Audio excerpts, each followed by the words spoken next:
அன்புள்ள ஆண்டவரே, இந்த மத்தியான வேளைக்காய் நன்றி செலுத்துகிறோம். ஆண்டவரே, உம்முடைய சந்நிதிக்கு நாங்கள் வரும்படி நீர் ஆண்டவரே வழிகளை திறந்து வைத்தீர், அதுக்காய் நன்றி. எல்லாத்துக்கும் மேலே ஆண்டவரே எங்களுக்கு ஒரு வாஞ்சையை கொடுத்தீர், அதுக்காய் நன்றி செலுத்துகிறோம். ஆண்டவரே, இது உம்முடைய நேரம், உண்மை நாங்கள் ஆராதிக்கிற நேரம், உண்மையே நாங்கள் பார்க்கிற நேரம். நாளையும் கூட ஆண்டவரே நீர் எங்களோட பேசுங்க. உம்முடைய வசனங்கள் வைத்த ஆண்டவரே எங்களுக்கு வெளிச்சத்தை கொடுங்க. எங்கள் வாழ்க்கையில் ஆண்டவரே பலவீனங்களை உம் கையில் ஒப்பு கொடுக்குறோம். ஆண்டவரே, நீர் ஆண்டவரே எங்களை பலனுள்ள மனிதர்களாக எங்களை மாற்றும்படி நாங்கள் ஜெபிக்கிறோம். ஆண்டவரே, உம்முடைய பரிசுத்தாவியானுடைய வல்லமையினாலே எங்களை நீர் மாற்றும்படி நாங்கள் ஜெபிக்கிறோம். எங்களையே நாங்கள் சமர்ப்பிக்கிறோம். எங்களோட பேசுங்க, எங்களை வழிநடத்துங்க. வந்திருக்கிற ஒரு சகோதரிகளே ஆண்டவரே நீர் அறிந்திருக்கிறீங்க. அவங்க வாழ்க்கையில் நீர் இடப்பட போகிறதுக்காக நன்றி செலுத்துகிறோம். இயேசு கிறிஸ்துவின் மூலம் கேட்குறோம் பிதாவே, ஆமென். ஒரு 2 ವಚನங்களை இன்னைக்கு நம்ம தியானிக்க போறோம். 2 ವಚನಗಳನ್ನು ಇವತ್ತು ನಾವು ಧ್ಯಾನಿಸುವುದಕ್ಕಿದ್ದೇವೆ. இந்த வசனங்களை நீங்க அதிகமாக நீங்க கேட்டிருப்பீங்க, நீங்க பார்த்திருப்பீங்க. ಈ ಒಂದು ವಚನಗಳನ್ನು ನೀವು ಅಧಿಕವಾಗಿ ಕೇಳಿರಲ್ಪಟ್ಟಿರ್ತೀರಿ ಮತ್ತು ಓದಿರಲ್ಪಟ್ಟಿರ್ತೀರಿ. பலவீனத்திலிருந்து பலனாய் மாறுவதுனா என்ன? ಬಲಹೀನತೆಯಿಂದ ಬಲವುಳ್ಳವನಾಗಿ ಬದಲಾಗುವಂತದ್ದು ಹೇಗೆ? அது சில பேருக்கு புரியாத காரியம். ಇದು ಕೆಲವರಿಗೆ ಅರ್ಥವಾಗದಿರತಕ್ಕಂತ ಒಂದು ಕಾರ್ಯ. என்ன பிரதர், பலவீனம்னா தோத்துட்டோம், ஃபெயிலியர், அதான பலவீனம்னா அப்படின்னு சொல்லுவாங்க. ಬಲಹೀನತೆ ಅಂತಂದ್ರೆ ಸೋತು ಹೋದ್ವಿ ಎಂಬುದಾಗಿ ಅರ್ಥ ಅಲ್ಲ ಎಂಬುದಾಗಿ ಹೇಳ್ತಾರೆ. இப்போ ஒலிம்பிக்ஸ் நடக்குது, அதுல நீங்க போட்டியெல்லாம் பார்த்துருப்பீங்க. யார் ஜெயிச்சா யார் தோத்தா அப்படின்னு நீங்க பார்ப்பீங்க. ஜெயிச்சவங்களை கை தட்டி இருப்பீங்க, தோத்தவங்களை பார்த்து சிரிச்சிருப்பீங்க. ಈಗ ಒಲಿಂಪಿಕ್ಸ್ ಒಂದು ಕ್ರೀಡೆ ನಡೀತಾ ಇರ್ತದೆ. ಜಯನ ಹೊಂದಿರ್ತಕ್ಕಂಥವರಿಗೆ ನೀವು ಚಪ್ಪಾಳೆಗಳನ್ನ ತಟ್ಟಿರ್ತೀರಿ, ಸೋತು ಹೋಗಿರ್ತಕ್ಕಂಥವ್ರನ್ನ ನೋಡಿ ನೀವು ನಕ್ಕಿರ್ತೀರಿ. ஸோ சாதாரணமாய் உலகத்துல நான் தோத்துட்டேன், என்னால முடியல அப்படின்னா அது அவமானக்குரிய காரியமா இருக்கிறது. ಸಾಧಾರಣವಾಗಿ ಲೋಕದಲ್ಲಿ ನೋಡುವುದಾದ್ರೆ ಅದು ಸೋತು ಹೋಗಲ್ಪಟ್ಟಿದೆ, ನನ್ನಿಂದ ಆಗುವುದಿಲ್ಲ ಎಂಬುದಾಗಿ ಹೇಳುವಾಗ ಅದು ಒಂದು ರೀತಿಯಾದಂತ ಕಾರ್ಯವಾಗಿರ್ತದೆ. ஸோ வாழ்க்கையில இது நடக்கலங்க, இது ரொம்ப இதாயிருச்சுங்க, வாழ்க்கையில நான் நினைச்சது நடக்கலங்க அப்படின்னா ஒன்றே அது ஒரு மாதிரி தோல்விக்குரிய காரியமாய் மாறிடுது. ನನ್ನ ಜೀವಿತದಲ್ಲಿ ನಾನು ಅಂದುಕೊಂಡ ಕಾರ್ಯಗಳು ನಡೆಯಲಿಲ್ಲ ಎಂಬುದಾಗಿ ಹೇಳುವಾಗ ಒಂದು ಸೋಲಿನ ಕಾರಣವಾಗಿ ಅದು ಪರಿಣಾಮವನ್ನು ಹೊಂದದೆ. ஆனா இங்க ஆண்டவருடைய வார்த்தை என்ன சொல்லுது? பலவீனத்திலே பலன் அப்படின்றத நம்ம பார்க்க போறோம். ಅದರ ದೇವರ ವಾಕ್ಯದಲ್ಲಿ ನೋಡ್ತೇವೆ ಬಲಹೀನತೆಯಲ್ಲಿ ಬಲವನ್ನ ಹೊಂದುವುದು ಎಂಬುದಾಗಿ. இது ஆண்டவரை பத்தி தெரியாதவங்களுக்கு இது புரியாத காரியம். இது ದೇವರನ್ನ ಅರಿತಿರ್ತಕ್ಕಂಥವರಿಗೆ ಅದು ಅರ್ಥವಾಗದಿರ್ತಕ್ಕಂಥ ಒಂದು ವಿಷಯ. சோ என்ன இந்த சீக்ரெட் அப்படின்றத நமக்கு பார்க்க போறோம். ಇದರ ರಹಸ್ಯ ಏನೆಂಬುದಾಗಿ ನಾವು ನೋಡೋದಕ್ಕೆ. கிறிஸ்தவ வாழ்க்கையிலே பலவீனத்துல பலனா அது என்னடா சீக்ரெட் அப்படின்றத இன்னைக்கு நம்ம பார்க்க போறோம். ಕ್ರಿಸ್ತಿಯ ಜೀವಿತದಲ್ಲಿ ಬಲಹೀನತೆಯಲ್ಲಿ ಬಲ ಏನೆಂಬುದಾಗಿ ಅದರ ಕುರಿತಾಗಿ ನಾವು ನೋಡ್ತೇವೆ. அதான் இன்னைக்கு மெசேஜ். ಅದೇ ಒಂದು ಉಪದೇಶ. சரியா? சோ இந்த வசனங்களை படிச்சிடலாம். ஃபர்ஸ்ட் ವಚನಗಳನ್ನು ಓದಿಕೊಳ್ಳೋಣ. 2 கொரிந்தியர் 12வது அதிகாரம் 9 10வது வசனம். 2 ಕೊರಿಂಥದವರು 12ನೇ ಅಧ್ಯಾಯ 9 10ನೇ ವಚನ. எல்லாத்தையும் கவனமா பார்க்கணும்னு நான் கேட்டுக்கிறேன். அது முழுசா அந்த 2 வசனத்தையும் கவனமா நீங்க பார்க்கணும். ಆ 2 ವಚನಗಳನ್ನು ನೀವು ಗಮನದಲ್ಲಿಟ್ಟುಕೊಂಡು ಕೇಳಬೇಕು.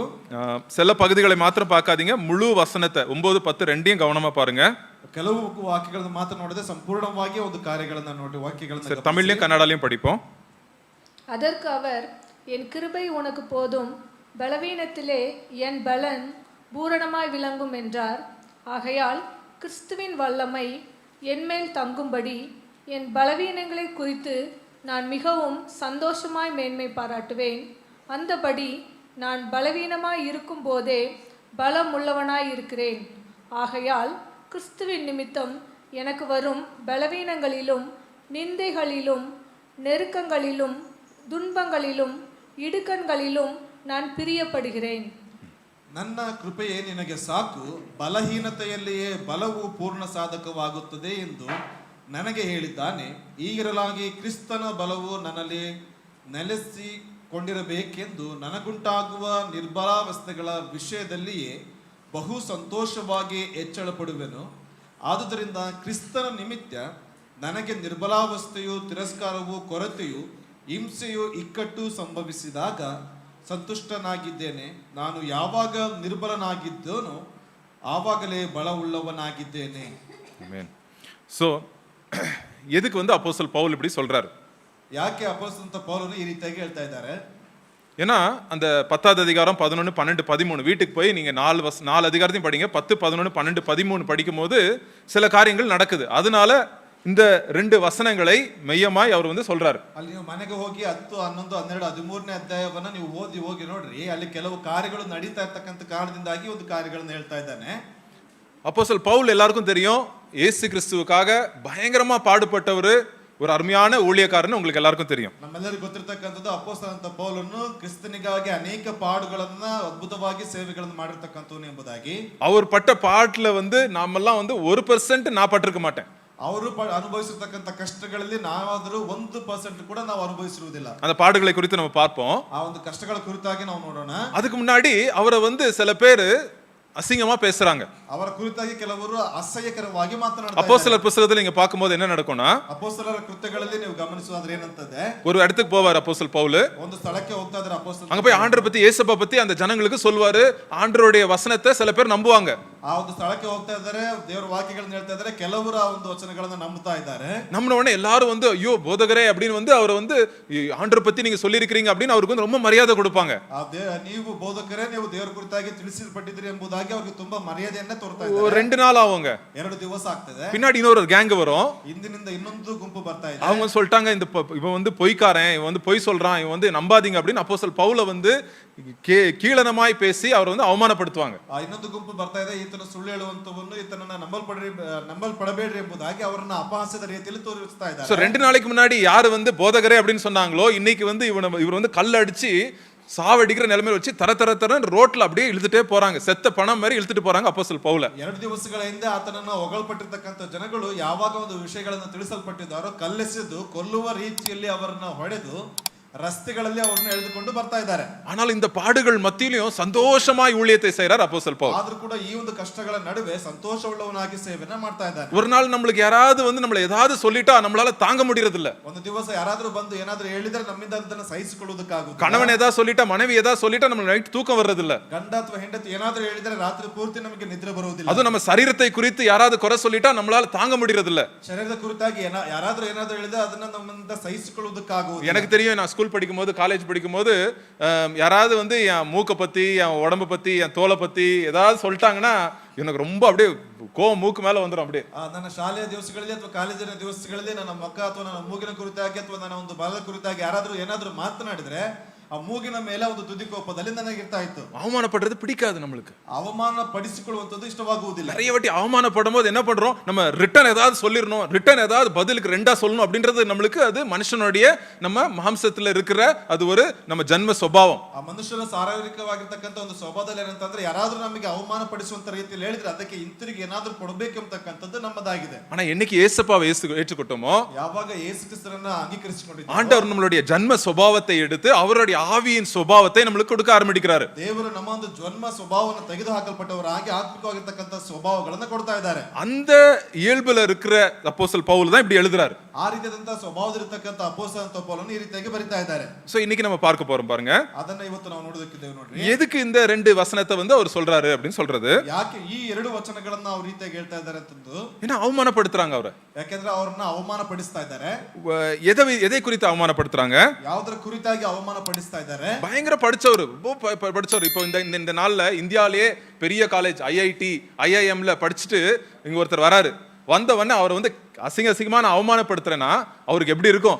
அதே போல அப்போஸ்தலர் பவுல் அந்த காலத்துல பெரிய படிப்பு படிச்சிருக்காரு, பெரிய ஒரு டீச்சர் கிட்ட, கமாலியல் என்ற ஒரு டீச்சர் கிட்ட படிச்சிருக்காரு. ಅಲ್ಲಿ ನೋಡ್ತೇವೆ ಈ ಒಂದು ದಿವಸಗಳಲ್ಲಿ ಐಐಟಿ ಆಗಿರ್ಬೋದು, ಐಎಂ ಅಂತಕ್ಕಂಥ ಒಂದು ದೊಡ್ಡ ವಿಶ್ವವಿದ್ಯಾಲಯಗಳಲ್ಲಿ ಓದಿ ಬಂದಿರತಕ್ಕಂಥವರಿಗೆ ಅವಮಾನ ಪಡಿಸುವಾಗ ಯಾವ ರೀತಿ ಆಗಿರ್ತದೋ ಅದೇ ರೀತಿಯಾಗಿ ಆ ದಿವಸಗಳಲ್ಲಿ ಅಪೊಸ್ತಲನಾದ ಪೌಲನು ಗಮಾಲಿಯೇಲ್ ಅಂತಕ್ಕಂಥವರ ಬಳಿಯಲ್ಲಿ ಉನ್ನತ ಒಂದು ವಿದ್ಯಾಭ್ಯಾಸವನ್ನು ಮಾಡಿ ಬಂದಿದ್ದಾರೆ. சோ எந்த விதமா அவமானப்படுத்துறாங்க பாருங்க. ಎಷ್ಟರ ಮಟ್ಟಿಗೆ ಅವರನ್ನ ಅವಮಾನ ಪಡಿಸ್ತಾ ಇದ್ದಾರೆ ನೋಡ್ರಿ. அதே ஒரு பக்கம் ஒரு பேஜ் பின்னாடி திருப்புங்க. 2 கொரிந்தியர் 10வது அதிகாரம் 10வது வசனத்தை பாருங்க. ಅದೇ ಒಂದು ಪೇಜ್ ಅನ್ನು ಹಿಂತಿರುಗಿಸಿ ನೋಡ್ರಿ. 2 ಕೊರಿಂಥ 10ನೇ ಅಧ್ಯಾಯ 10ನೇ ವಚನವನ್ನು ಗಮನಿಸ್ರಿ. அவனுடைய நிருபங்கள் பார யோசனையும் பலமுள்ளவைகள், சரீரத்தின் தோற்றமோ பலவீனமும் வசனம் அற்பமுமாய் இருக்கிறது என்கிறார்களே. ಅವನಿಂದ ಬಂದ ಪತ್ರಿಕೆಗಳು ಗೌರವವಾದವುಗಳು ಬಲ ಉಳ್ಳವುಗಳು ಆಗಿವೆ. ಅವನು ಸಾಕ್ಷಾತ್ತಾಗಿ ಬಂದರೆ ಅವನು ನಿರ್ಬಲನು, ಅವನ ಮಾತು ಗಣನೆಗೆ ಬಾರದು ಅನ್ನುತ್ತಾರೆ. அவர் சரீரத்தை குறித்து கேலி பண்றாங்க. ಆತನ ಶರೀರದ ಕುರಿತಾಗಿ ಅಲ್ಲಿ ಗೇಲಿ ಮಾಡ್ತಾ ಇದ್ದಾರೆ. இன்னைக்கு கேலி பண்றவங்களை பார்த்து நம்மளுக்கு குறைச்சலே இல்லை, நிறைய பேர் இருக்காங்க கேலி பண்றதுக்கு. ಇವತ್ತು ನೋಡೋದಾದ್ರೆ ಗೇಲಿ ಮಾಡೋರಲ್ಲಿ ನಾವು ಕೊರತೆಯನ್ನು ಹೇಳೋದಕ್ಕೆ ಆಗುವುದಿಲ್ಲ, ಅನೇಕರು ಇದ್ದಾರೆ. பாருங்க, அது யூடியூப் சேனல்ஸே இருக்குது, கேலி பண்றதுக்கு தான் அவங்க வந்து சேனலே வச்சிருக்காங்க. ಅಲ್ಲಿ ನೋಡ್ತೇವೆ ಯೂಟ್ಯೂಬ್ ಗಳಲ್ಲಿ ನೋಡೋದಾದ್ರೆ ಗೇಲಿ ಮಾಡೋದಕ್ಕೆ ಅಂತಾನೆ ಬಿಟ್ಟು ಅನೇಕ ಚಾನೆಲ್ಗಳನ್ನ ಇಟ್ಟುಕೊಳ್ಳಲ್ಪಟ್ಟಿದ್ದಾರೆ. எதை எடுத்தாலும் கேலி தான், ಯಾವ್ದನ್ನ ತೆಗೆದುಕೊಂಡ್ರು ಕೂಡ ಗೇಲಿನೇ. காலையில இருந்து நைட் வரைக்கும் கேலி தான். ಆ ರಾತ್ರಿ ಮುಂಜಾನೆಯಿಂದ ರಾತ್ರಿವರೆಗೂ ಗೇಲಿ ಮಾಡುವಂತದ್ದೇ. ஆனா நான் ஒன்னு வித்தியாசம் பார்த்திருக்கேன். நான் வெளிநாட்டுக்கும் இந்தியாவுக்கும் ஒரு வித்தியாசம் நான் கவனிச்சிருக்கேன். ನಾನು ಹೊರದೇಶಕ್ಕೂ ಇಲ್ಲಿರ್ತಕ್ಕಂಥವರಿಗೂ ಒಂದು ವ್ಯತ್ಯಾಸವನ್ನು ಗಮನಿಸಲ್ಪಟ್ಟಿದ್ದೇನೆ. இந்தியாவில் வந்து மற்றவங்களை கேலி நிறைய பண்ணுவாங்க. ಭಾರತ ದೇಶದಲ್ಲಿ ಇತರನ್ನ ಅಧಿಕವಾಗಿ ಅವರು ಅಪಹಾಸ್ಯಕ್ಕೆ ಒಳಪಡಿಸ್ತಾರೆ. வெளிநாட்டுல வந்துட்டு மற்றவங்களை கேலி பண்ண மாட்டாங்க, அவங்களே அவங்க கேலி பண்ணிக்குவாங்க. ಬೇರೆ ದೇಶದಲ್ಲಿ ನೋಡೋದಾದ್ರೆ ಇತರನ್ನ ಅವರು ಗೇಲಿ ಮಾಡಿಕೊಳ್ಳುವುದು, ಅಪಹಾಸ್ಯ ಮಾಡಿಕೊಳ್ಳುವುದಿಲ್ಲ, ಅವರನ್ನೇ ಅವರೇ ಅಪಹಾಸ್ಯಕ್ಕೆ ಒಳಪಡಿಸ್ತಾರೆ. எனக்கு அது புரியாது, ஏன் நம்ம நாட்டுல மாத்திரம் மற்றவங்களை காயப்படுத்தி கேலிப்படுத்துறாங்க, மற்ற நாட்டுல அவங்கள பத்தியே சும்மா அப்படியே கேலி பண்ணி சொல்லிக்குவாங்க. ಯಾಕೆ ಭಾರತ ದೇಶದಲ್ಲಿ ಅವರು ಇತರರ ಕುರಿತಾಗಿ ಗೇಲಿ ಮಾಡೋದು ಮತ್ತು ಅಪಹಾಸ್ಯ ಮಾಡಕ್ಕೆ ಗಾಯಗೊಳಪಡಿಸ್ತಾರೆ, ಆದ್ರೆ ಬೇರೆಯವರು ಯಾಕೆ ಈ ರೀತಿಯಾಗಿರ್ತಕ್ಕಂಥ ಕಾರ್ಯಗಳನ್ನ ಮಾಡ್ತಾರೆ ಎಂಬುದಾಗಿ எனக்கு அது பதில் இருக்கு. நான் சைலண்டா மெதுவா அவங்ககிட்ட தனியா வந்து சொல்றேன். இப்ப நான் மேடையிலன்னு சொல்ல மாட்டேன். ಅದಕ್ಕೆ ಉತ್ತರವಿದೆ, ನಾನು ನಿಮ್ಮ ಬಳಿಗೆ ಬರೋದ ಸಂದರ್ಭದಲ್ಲಿ அவருடைய சரீரத்தை குறித்து கேலி பண்றாங்க. ಅವರ ಶರೀರದ ಕುರಿತಾಗಿ ಅಪಹಾಸ್ಯಕ್ಕೆ ಮಾಡ್ತಾ ಇದ್ದಾರೆ. குள்ளமா இருக்கிறாரு, ಕುಳ್ಳಗಿದ್ದಾರೆ, தலையில முடி இல்ல, ತಲೆಯಲ್ಲಿ ಕೂದಲಿಲ್ಲ, கண்ணு சரியா தெரிய மாட்டேங்குது, ಕಣ್ಣು ಸರಿಯಾಗಿ ಕಾಣಿಸಿಕೊಳ್ತಾ ಇಲ್ಲ அப்படின்னு கேலி பண்றாங்க அப்போஸ்தலன் பவுல். ಆ ರೀತಿಯಾಗಿ ಅಪೊಸ್ತಲ ಅಂತ ಪೌಲನನ್ನ ಅಪಹಾಸ್ಯಕ್ಕೆ ಒಳಪಡಿಸ್ತಾರೆ. அது மாத்திரமல்ல, ரெண்டாவது வந்து அவருடைய பேச்சு திறமையை குறித்து கேலி பண்றாங்க. ಎರಡನೇದಾಗಿ ಅವರ ಒಂದು ವಾಕ್ಚಾತುರ್ಯದ ಕುರಿತಾಗಿ ಗೇಲಿ ಮಾಡ್ತಾ ಇದ್ದಾರೆ. ஐயோ, இவர் பேசினா என்னங்க தூக்கம் தாங்க வருது, இவர் பேசினா வந்துட்டு யாருக்கும் புரிய மாட்டேங்குதுங்க, என்ன பெருசா பேசுறாருங்க, இவர் வந்து சரியில்லை அப்படின்னு கேலி பண்றாங்க. ಇವರು ಮಾತನಾಡುವಂತ ಸಂದರ್ಭದಲ್ಲಿ ನಿದ್ರೆ ಬರ್ತದೆ, ಇವರು ಮಾತನಾಡುವಂತ ಕಾರ್ಯಗಳು ಸರಿಯಾಗಿಲ್ಲ ಎಂಬುದಾಗಿ ಅಪಹಾಸ್ಯಕ್ಕೆ இவர் ஊழியக்காரரே இல்லங்க இவரு அப்படின்றாங்க. ಇವರು ಸೇವಕರೇ ಅಲ್ಲ ಎಂಬುದಾಗಿ ಹೇಳ್ತಾ ಇದ್ದಾರೆ. இவருக்கெல்லாம் ஊழியமே பொய் ஊழியக்காரர் இவர் அப்படின்றாங்க. ಇವರಿಗೆಲ್ಲ ಸೇವೆ ಅಂತಕ್ಕಂಥದ್ದು ಒಂದು ಸುಳ್ಳಾದಂತ ಸೇವಕರ ರೀತಿಯಲ್ಲಿ ಎಂಬುದಾಗಿ ಹೇಳ್ತಾ ಇದ್ದಾರೆ. ஆனா அதை பார்த்து என்ன பண்றாரு, ஜெபிக்கிறார் அப்போஸ்தலன் பவுல். ಅದನ್ನು ನೋಡಿ ಇವರು ಪ್ರಾರ್ಥನೆಯನ್ನ ಮಾಡ್ತಾ ಇದ್ದಾರೆ, ஆண்டவர்ட்ட கேக்குறாரு. ದೇವರ ಬಳಿಯಲ್ಲಿ ಕೇಳ್ತಾರೆ. சோ அதை பார்த்து வந்து ஒரு ஆண்டவர்ட்ட ஜெபிக்கிறாரு பாருங்க. ಅದನ್ನ ನೋಡಿ ದೇವರ ಬಳಿಯಲ್ಲಿ ಅವರು ಪ್ರಾರ್ಥನೆಯನ್ನ ಮಾಡ್ತಾ இத ಇದ್ದಾರೆ. முள்ளாய் கருதுறாரு. இது வந்து முள்ளு என் வாழ்க்கையில வந்து இந்த கேலி பண்றவங்க வந்து என் வாழ்க்கையில என்ன அவமானப்படுத்துறாங்க, இது வந்து என் வாழ்க்கையில முள்ளு மாதிரி இருக்கு அப்படின்னு ஆண்டவர்ட்ட போய் ஜெபம் பண்றாரு அவரு. ದೇವರ ಬಳಿಯಲ್ಲಿ ಹೋಗಿ ಪ್ರಾರ್ಥನೆಯನ್ನ ಮಾಡ್ತಾ ಇದ್ದಾರೆ. ಇವರು ಅಪಹಾಸ್ಯಕ್ಕೆ ಗೇಲಿ ಮಾಡುವಂತವರು ಒಂದು ರೀತಿಯಾಗಿ ಮುಳ್ಳಿನ ರೀತಿಯಲ್ಲಿ ನನಗಿದ್ದಾರೆ ಎಂಬುದಾಗಿ ಹೇಳ್ತಾ ಇದ್ದಾರೆ. அது 3 வாட்டி ஜெபம் பண்றாரு ஆண்டவர்ட்ட. ಅದನ್ನ 3 ಬಾರಿ ದೇವರ ಬಳಿಯಲ್ಲಿ ಪ್ರಾರ್ಥಿಸ್ತಾ ಇದ್ದಾರೆ. அது 7வது வசனத்துல போட்டுருக்கு பாருங்க. 2 கொரிந்தியர் 12:7 பாருங்க. 2 ಕೊರಿಂಥ 12ನೇ ಅಧ್ಯಾಯದ 7ನೇ ವಚನದಲ್ಲಿ ಬರೆಯಲ್ಪಟ್ಟಿದೆ, ಗಮನಿಸಿರಿ. அன்றியும் எனக்கு வெளிப்படுத்தப்பட்டவைகளுக்குரிய மேன்மை நிமித்தம் நான் என்னை உயர்த்தாதபடிக்கு என் மாம்சத்திலே ஒரு முள் கொடுக்கப்பட்டிருக்கிறது. என்னை நான் உயர்த்தாதபடிக்கு அது என்னை குட்டும் சாத்தானுடைய தூதனாய் இருக்கிறது. சாத்தானுடைய தூதனாய் இருக்கிறது அப்படின்னு போட்டிருக்கு. ಅಲ್ಲಿ ನೋಡ್ತೇವೆ, ಸೈತಾನನ ದೂತನಲ್ಲಿ ಒಬ್ಬನನ್ನ ನನ್ನ ಬಳಿಗೆ ಕಳುಹಿಸಲ್ಪಟ್ಟವನು ಎಂಬುದಾಗಿ ಹೇಳ್ತಾರೆ. சோ இந்த கேலி பண்றவங்க, இந்த வந்து என்ன வந்து அவமானப்படுத்துறவங்க, சாத்தானின் தூதன் ஒருத்தர் இருக்கிறான், ஆண்டவரே அந்த எடுக்கணும், அந்த முள்ளை எடுக்கணும் ஆண்டவரே அப்படின்னு ஆண்டவர்ட்ட வந்து கேக்குறாரு அவர். ಅಲ್ಲಿ ದೇವರ ಬಳಿಯಲ್ಲಿ ಕೇಳ್ತಾ ಇದ್ದಾರೆ. ಈ ಗೇಲಿ ಮಾಡುವಂತವರು, ಅವಮಾನಕ್ಕೆ ಒಳಪಡಿಸುವಂತವರು ಸೈತಾನನ್ನ ಕಳುಹಿಸಲ್ಪಟ್ಟಂತ ದೂತರ ರೀತಿಯಲ್ಲಿ ಇದ್ದಾರೆ ಎಂಬುದಾಗಿ ಹೇಳ್ತಾ ಇದ್ದಾರೆ. சோ அதுக்கு ஆண்டவர் கொடுக்கிற பதில் தான் 9வது வசனம் 10வது வசனம் வரைக்கும் நம்ம படிச்சது. ಅದಕ್ಕೆ ದೇವರು ಕೊಡ್ತಿರ್ತಕ್ಕಂತ ಪ್ರತ್ಯುತ್ತರವೇ 9-10ನೇ ವಚನದಲ್ಲಿ ಓದಿರ್ತಕ್ಕಂಥದ್ದು. 8வது வசனம் படிப்போம். 8ನೇ ವಚನವನ್ನು ಓದಿಕೊಳ್ಳೋಣ. அது என்னை விட்டு நீங்கும்படிக்கு நான் 3 தரம் கர்த்தரிடத்தில் வேண்டிக் கொண்டேன். அந்த அந்த அந்த தூதன் என்னை விட்டு நீங்கும்படிக்கு, அந்த பிசாசு கிட்ட இருந்து வந்த அந்த தூதன் என்னை கிட்ட நீங்கும்படிக்கு 3 வாட்டி ஜெபம் பண்றாரு அவர். ಅಲ್ಲಿ ನೋಡ್ತೇವೆ, ಅದು ನನ್ನಿಂದ ಬಿಟ್ಟು ಹೋಗುವುದಕ್ಕಾಗಿ 3 ಸಾರಿ ಕರ್ತನಲ್ಲಿ ಪ್ರಾರ್ಥಿಸಲ್ಪಟ್ಟಿದ್ದೇನೆ ಎಂಬುದಾಗಿ ಹೇಳ್ತಾ ಇದ್ದಾರೆ. அதுக்கு ஆண்டவர் என்ன சொல்றாரு, இயேசு கிறிஸ்துவோட பதில் கிடைக்குது பாருங்க. அந்த ஜெபத்துக்கு ஏசப்பா என்ன பதில் சொல்றாரு, ಅದಕ್ಕೆ ಪ್ರಾರ್ಥನೆಗೆ ಉತ್ತರವಾಗಿ ದೇವರು ಏನಂತ ಕೊಡ್ತಾ ಇದ್ದಾರೆ. இந்த 9வது வசனம் என் பைபிள்ல ரெட் கலர்ல இருக்கு. ரெட் கலர்ல என்ன அர்த்தம்? யார் சொல்றது? அது இயேசு கிறிஸ்து சொல்ற வார்த்தை. சோ 9வது வசனம் இயேசு கிறிஸ்து என்ன சொல்றாரு, ಅಲ್ಲಿ 9ನೇ ವಚನ ಅದು ಕೆಂಪು ಬಣ್ಣದಲ್ಲಿ ಇರುವಂತ ಕಾರಣದಿಂದಾಗಿ ಯೇಸು ಕ್ರಿಸ್ತನು ಹೇಳಿರ್ತಕ್ಕಂಥ ಒಂದು ವಚನ ಅದು. அதற்கு அவர், என் கிருபை உனக்கு போதும், பலவீனத்திலே என் பலம் பூரணமாய் விளங்கும் என்றார். என் கிருபை உனக்கு போதும், பலவீனத்திலே என் பலன் பூர்ணமாய் முழுமையாய் விளங்கப்படுது அப்படின்னு ஆண்டவர் சொல்றார். ಅಲ್ಲಿ ನನ್ನ ಕೃಪೆ ನಿನಗೆ ಸಾಕು, ಬಲಹೀನತೆಯಲ್ಲಿ ಬಲವು ಪೂರ್ಣ ಸಾಧಕವಾಗಿದೆ ಎಂಬುದಾಗಿ ಹೇಳ್ತಾ ಇದ್ದಾರೆ. எல்லாருக்கும் தெரிஞ்ச வசனம், ಎಲ್ಲರಿಗೂ ಗೊತ್ತಿರತಕ್ಕಂಥ ವಚನ. என்ன இது அர்த்தம்? ಇದರ ಅರ್ಥವೇನು? நிறைய பேர் அப்படியே அசால்ட்டா வசனம் சொல்லுவோம், அதோட அர்த்தங்கள் தெரியாம. ಅನೇಕರು ಒಂದು ಸಂದರ್ಭಗಳಲ್ಲಿ ವಚನಗಳನ್ನ ಸಾಮಾನ್ಯವಾಗಿ ಹೇಳ್ತಾರೆ, ಆದ್ರೆ ಇದರ ಅರ್ಥಗಳನ್ನ ಗೊತ್ತಿರುವುದಿಲ್ಲ. சோ இப்படி அவமானப்படுத்துறாங்க அப்போஸ்தலன் பவுல. ಈ ರೀತಿಯಾಗಿ ಅವರನ್ನು ಅವಮಾನಕ್ಕೆ கொஞ்ச நேரம் இன்னைக்கு மெசேஜ்ல இருந்து கொஞ்சம் நான் வெளியே வரேன். அப்போஸ்தலன் பவுல் பட்ட பாடுகளை, இயேசு கிறிஸ்துக்காக பட்ட பாடுகளை ஒரு 3 வசனத்துல நம்ம பார்ப்போம்.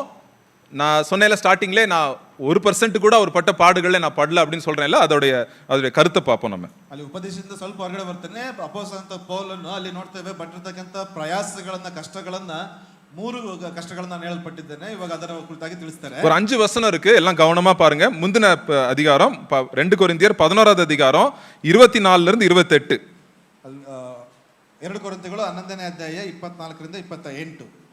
யூதர்களால் ஒன்று குறைய 40 அடியாக 5 தரம் அடிபட்டேன். 40 வாட்டி அடி வாங்கினாராம். 40 வாட்டி 5 வாட்டி வந்து 40 சவுட்டி வச்சு 40 வாட்டி 5 வாட்டி 5 40னா 200 வாட்டி ಅಡಿ வாங்கியிருக்கிறார். ಅಲ್ಲಿ ನೋಡ್ತೇವೆ 5 ಸಾರಿ ಯೆಹೂದ್ಯರಿಂದ ಅವರಿಗೆ ನೋಡ್ತಾ ಇದ್ದೇವೆ 40 ಚಡಿಯೇಟುಗಳಲ್ಲಿ ಬಿಡಲ್ಪಟ್ಟಿದೆ ಎಂಬುದಾಗಿ. அப்புறம் 25வது வசனம் 3 தரம் மிலாறுகளால் அடிபட்டேன். ஒரு கம்புனால 3 வாட்டி அடி வாங்கியிருக்கிறாரு அப்போஸ்தலன் பவுல். ஓகே. ஒரு தரம் கல்லெறியுண்டேன். ஒரு வாட்டி அவரை வந்து கல்லெறிஞ்சிருக்காங்க.